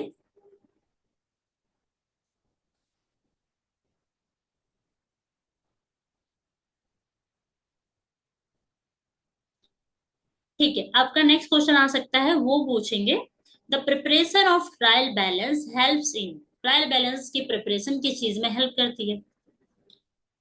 Assessing the financial position, financial position को पता लगाने में। नहीं नहीं नहीं नहीं नहीं, नहीं बिल्कुल नहीं, वो तो बस अरिथमेटिकल एक्यूरेसी बता दो। फिनेंशियल पोजीशन मतलब ये थोड़ी बता देगा आपकी एसेट इतनी है, आपकी लायबिलिटी इतनी, नो वे, चांस ही नहीं है। ठीक है, locating error of all type, नहीं, अभी मैंने एग्जांपल दिया, दो एरर तो ऐसी हैं जो खुद ही वो लोकेट नहीं कर पाते, ठीक है, ट्रायल बैलेंस नहीं कर पाता है। तो प्रिपरेशन ऑफ ट्रायल बैलेंस मतलब किस में हेल्प करता है? आपकी हेल्प करता है फाइनेंशियल पोजीशन बताने में, एरर को सारे टाइप के ढूंढने में, या फिर फाइनल अकाउंट के प्रिपरेशन में, नन ऑफ दिस। तो ये आंसर सही होगा कि हाँ, फाइनल अकाउंट का प्रिपरेशन होता है तो थोड़ी सी हमें हेल्प मिल जाती है कि एटलीस्ट हमारा डुअल कॉन्सेप्ट तो फॉलो हुआ है, क्योंकि अगर डेबिट क्रेडिट मैच हो जाते हैं ट्रायल बैलेंस बना के, तो हमें थोड़ी सी ये निश्चिंता आ जाती है कि ठीक है, हमारा डुअल कॉन्सेप्ट तो फॉलो हुआ है। ठीक है, भले वो सारे एरर नहीं देता, बट एक थोड़ा सा तो सहजता आ जाती है ना, तो बस ये प्रिपरेशन में हेल्प करता है, दैट्स ऑल, नथिंग एल्स। ठीक है, ओके, तो नेक्स्ट हमारा है लिमिटेशंस ऑफ ट्रायल बैलेंस। तो लिमिटेशंस में क्या हुआ कि जैसे हमने पढ़ा ट्रायल बैलेंस आपका डेबिट क्रेडिट मैच करना चाहिए, डुअल एस्पेक्ट जो दिखाता है कि हमने डुअल एस्पेक्ट फॉलो करते हुए अपनी रिकॉर्डिंग्स और अपनी पोस्टिंग, पोस्टिंग मतलब जर्नल से लेजर में लाना इज कॉल्ड पोस्टिंग, राइट? तो अपनी रिकॉर्डिंग और पोस्टिंग क्या करिए, करेक्ट करिए। ठीक है, बट कुछ ऐसी चीजें हैं, जैसे हमने ऊपर एक दो एग्जांपल देखे ना, कुछ ऐसी चीजें हैं, कुछ ऐसे एरर्स हैं जो ट्रायल बैलेंस से पता ही नहीं चलेगा, वो मैच हो जाएंगी, मतलब गलतियां होने के बावजूद भी मैच हो जाएंगे। तो यही तो उसकी लिमिटेशन है, गलतियां हैं फिर भी मैच हो गया, तो यही उसकी लिमिटेशन है। ठीक है, क्योंकि कुछ गलतियां ही ऐसी होती हैं कि जो गलतियां होने के बावजूद भी मैच कर जाती हैं, वो हम देखेंगे आगे क्या होता है। ठीक है, तो जैसे हमारा है error of principle. Error of principle का मतलब होता है कि आपने अपने कुछ बेसिक तरीके होते हैं, बेसिक प्रिंसिपल्स होते हैं, जिस तरीके से हमें कोई एंट्री, कोई ट्रांजेक्शन रिकॉर्ड करने होते हैं, उसमें आपने गलती कर दी। ठीक है, ये गलतियां ज्यादातर ट्रायल बैलेंस के थ्रू कैच नहीं होती, मतलब इसके बावजूद भी ट्रायल बैलेंस मैच कर जाता है। मैं आपको एक एग्जांपल देती हूँ, जैसे एक कॉन्सेप्ट होता है, वो हम आगे और फर्दर पढ़ेंगे, कि मान लीजिए आपने कोई बिजनेस के लिए एसेट खरीदी। ठीक है, जब आप बिजनेस के लिए कोई एसेट, जैसे हम एग्जांपल वही लेते हैं कि आपका क्लोथ्स सेल आउट करने का बिजनेस है, एंड आप उसको स्टिच वगैरह करवा के सेल करते हैं, तो आपकी फैक्ट्री में आपके लिए फैब्रिक आए कपड़े उपड़े के, फिर कुछ अनस्टिच फैब्रिक हैं, कुछ स्टिच हैं, तो अल्टीमेटली आप कपड़े का बिजनेस करें तो कपड़े आपके लिए गुड्स है। अब आप उन कपड़ों को सिलने के लिए मशीन ले आए, तो मशीन आपके लिए एसेट है, राइट? तो क्या होता है, जब भी आप कोई एसेट खरीदते हैं ना, तो उस एसेट को उस पोजीशन तक, उस लेवल तक पहुंचाने में, जब वो पुट टू यूज या रेडी टू यूज हो जाए, यूज करने के लिए रेडी हो जाए, उस सब में जितना खर्चा लगता है वो सब उस एसेट का ही पार्ट बनता है। एग्जाम्पल लेते हैं, आप मशीन लेके आए स्टिचिंग को 100 रुपीज का, मशीन को दुकान से फैक्ट्री तक लाने में आपको 2 रुपए का किराया लग गया। ठीक है, और मशीन को फिर फैक्ट्री में स्टेब्लिश करने के लिए आपको 1 रुपए का इंस्टॉलेशन लग गया। आप उसको स्टेब्लिश कराओगे तभी तो काम करना शुरू करोगे, तो टोटल 3 रुपए आपको मशीन की जो आपने परचेज किया 100 रुपीज, उससे ज्यादा लगे, तो आपकी मशीन की टोटल वैल्यू बनती है 103, यानी 103 रुपए। ये एक कॉन्सेप्ट है, जो हम आगे और पढ़ेंगे कि कभी कोई एसेट होती है तो उसको रेडी टू यूज तक ले जाने तक, रेडी टू यूज के लेवल तक ले जाने के लिए कितना खर्चा होता है, सब उसी की वैल्यू का पार्ट बनता है, राइट? बट ये एक प्रिंसिपल है, बट आपने क्या किया कि जो आपका किराया लगा 2 रुपए, या जो आपका इंस्टॉलेशन चार्जेस लगा, आपने उसको मशीन में ना ऐड करने की बजाय उसको नॉर्मल खर्चा दिखा दिया। ठीक, अब क्या हुआ, आप अगर मशीन में ऐड करते, मशीन डेबिट होगी ना, जब आप परचेज करोगे, machine account debit to cash account, right? तो 103 से डेबिट होती, बट आपने मशीन को 100 से डेबिट किया, और आपने अदर खर्चे भी आपके नेचर डेबिट ही होता है, राइट? तो आपने अदर खर्चे 2 रुपए 3 रुपए से दिखा दिए, देखो दोनों ही केस में डेबिट आपका 103 ही हुआ, करेक्ट? बट प्रिंसिपल वाइज गलत है, ये 103 ये 3 रुपए अदर एक्सपेंस ना होके मशीन का पार्ट बनना चाहिए था, करेक्ट? तो बस यही है, गलती तो हुई लेकिन फिर भी मैच कर जाएगा, क्योंकि डेबिट तो आपका 103 से ही हुआ है, जो 103 से होना चाहिए था। तो ये एक लिमिटेशन है, हम इसे फर्दर क्वेश्चन करेंगे और डिटेल में करेंगे। आगे आता है कंपनसेटिंग एरर। कंपनसेटिंग एरर क्या होता है कि मतलब कुछ ऐसी गलतियां हो जाना कि एक गलती दूसरी गलती को मिला के नल्लीफाई कर दे। जैसे ये बहुत रेयर गलती होती है, आई थिंक गलती बाई चांस बाई लक होती है। जैसे मान लीजिए कि किसी वजह से कहीं पे कुछ एक डेबिट साइड थी, किसी ट्रांजेक्शन में एक डेबिट साइड आपने 100 रुपीज से कम रिकॉर्ड करी। ठीक है, एंड ऐसे ही कोई और एक दूसरी ट्रांजेक्शन थी जहां पे आपने डेबिट साइड को 100 रुपीज से ज्यादा रिकॉर्ड करी। एक गलती आपने करी किसी एक ट्रांजेक्शन में, जब आप रिकॉर्ड कर गए कि आपने डेबिट साइड को 100 रुपीज से कम रिकॉर्ड किया। एक जगह आपने कोई गलती करी किसी ट्रांजेक्शन में कि आपने डेबिट साइड को 100 रुपीज से ज्यादा रिकॉर्ड किया। अब ये दोनों है गलती अपनी अपनी जगह, लेकिन जब ये मिलके साथ में आएंगी ना और बैलेंस बना के टोटल बैलेंस आएगा ट्रायल बैलेंस में, तो ये नल्लीफाई हो जाएंगी। गलती हुई है बट फिर भी नहीं दिखेंगी, तो ये कंपनसेटिंग एरर होगा। ये ट्रायल बैलेंस का लिमिटेशन है कि गलती हुई है फिर भी कैच नहीं हुआ, क्योंकि वो किस पे फोकस करता है, only equal of debit and credit, that is arithmetical accuracy. ठीक है, तो ये ट्रायल बैलेंस की लिमिटेशन है। अगला है error of omission. Error of omission मतलब भूल ही गए, मान लीजिए कोई ट्रांजेक्शन हुई, आपने रिकॉर्ड ही नहीं किया। अरे रिकॉर्ड ही नहीं किया तो ना डेबिट में रिकॉर्ड होगा ना क्रेडिट में रिकॉर्ड होगा, तो कोई फर्क थोड़ी पड़ेगा। ठीक है, तो ये भी गलती ट्रायल बैलेंस में कैच नहीं होती है। ठीक है, मतलब मान लीजिए आपकी 100 ट्रांजेक्शन हुई, 100 ट्रांजेक्शन में आप एक ट्रांजेक्शन भूल गए, तो डेबिट और क्रेडिट तो तब भी मैच करेगा ही ना। भूल गए तो क्या हुआ, भूल गए दोनों साइड से भूल गए ना, डेबिट एंड क्रेडिट मतलब एंट्री ही भूल गए, तो एरर ऑफ ओमिशन भी कैच नहीं होता। ये ट्रायल बैलेंस की लिमिटेशन है। आगे कहता है recording both aspect of a transaction twice in the book. वही है जैसे हमने ऊपर एग्जांपल दिया एरर ऑफ ओमिशन में, यानी भूल जाने की गलती को आपने रिकॉर्ड ही नहीं किया, कोई बात नहीं ना, डेबिट रिकॉर्ड हुआ ना credit.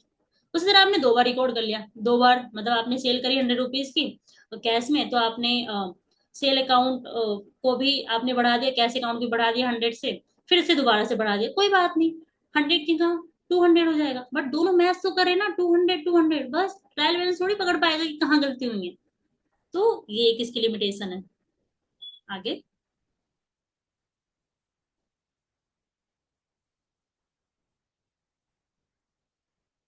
posting correct amount in the correct side but in the wrong account. I think ये एग्जाम्पल ज्यादा अच्छा समझ में आएगा।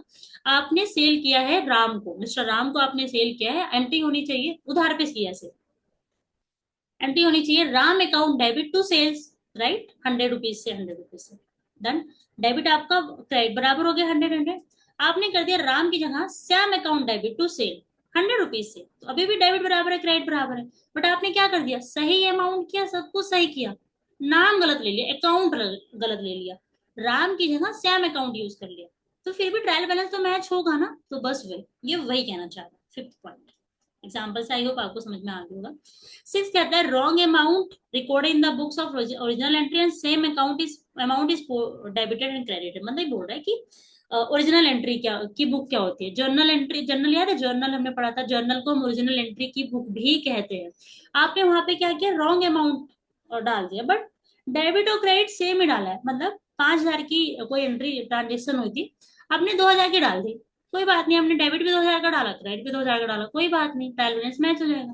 गलती पकड़ में आएगी नहीं, तो ये इसकी लिमिटेशन है। ठीक है, इन सब पे हम क्वेश्चन करेंगे आगे, एंड पूरा एक इस पे वीडियो बनेगी रेक्टिफिकेशन का, एंड बहुत अच्छे से करेंगे, और ये एग्जाम में डेफिनेटली आते हैं। ओके, अब एग्जाम का एक क्वेश्चन आया वो देखते हैं। एग्जाम का क्वेश्चन क्या कहता है, क्वेश्चन कहता है is the total of debit and credit side of trial balance the same. ठीक है, कह रहा है कि क्या डेबिट और क्रेडिट बैलेंस का जो टोटल होता है वो सेम होता है, ये क्वेश्चन है। आगे देखते हैं ऑप्शंस क्या है। ऑप्शन कहता है no, there are some time good reason why they differ, मतलब नहीं, कभी कभी कुछ उचित कारण होते हैं कि वे भिन्न होते हैं। ठीक है, ओके, मतलब कभी कभी ऐसा होता है, कुछ रीजंस होते हैं जिसकी वजह से वो मतलब मैच नहीं करते। अच्छा, ये दूसरा कह रहा है यस ऑलवेज, हमेशा मैच करते हैं। अरे भाई हमेशा ही मैच करेगा तो आप बना ही क्यों रहे हो, क्योंकि आप तो बना ही इसीलिए रहे हो ना कि मैच किया क्या, मैच किया क्या, अब यही तो चेक करो, मैच किया क्या, सही है, मैच किया क्या। अच्छा, तो हमेशा ही मैच, जब आपको ये रहेगा हमेशा ही मैच रहेगा तो हम बनाएंगे ही क्यों, जब अगर हमें पता है ये चीज तो हमेशा ही मैच करेगी। हम चेक ही तो कर रहे हैं ना कि मैच कर रहा है कि नहीं कर रहा है, राइट।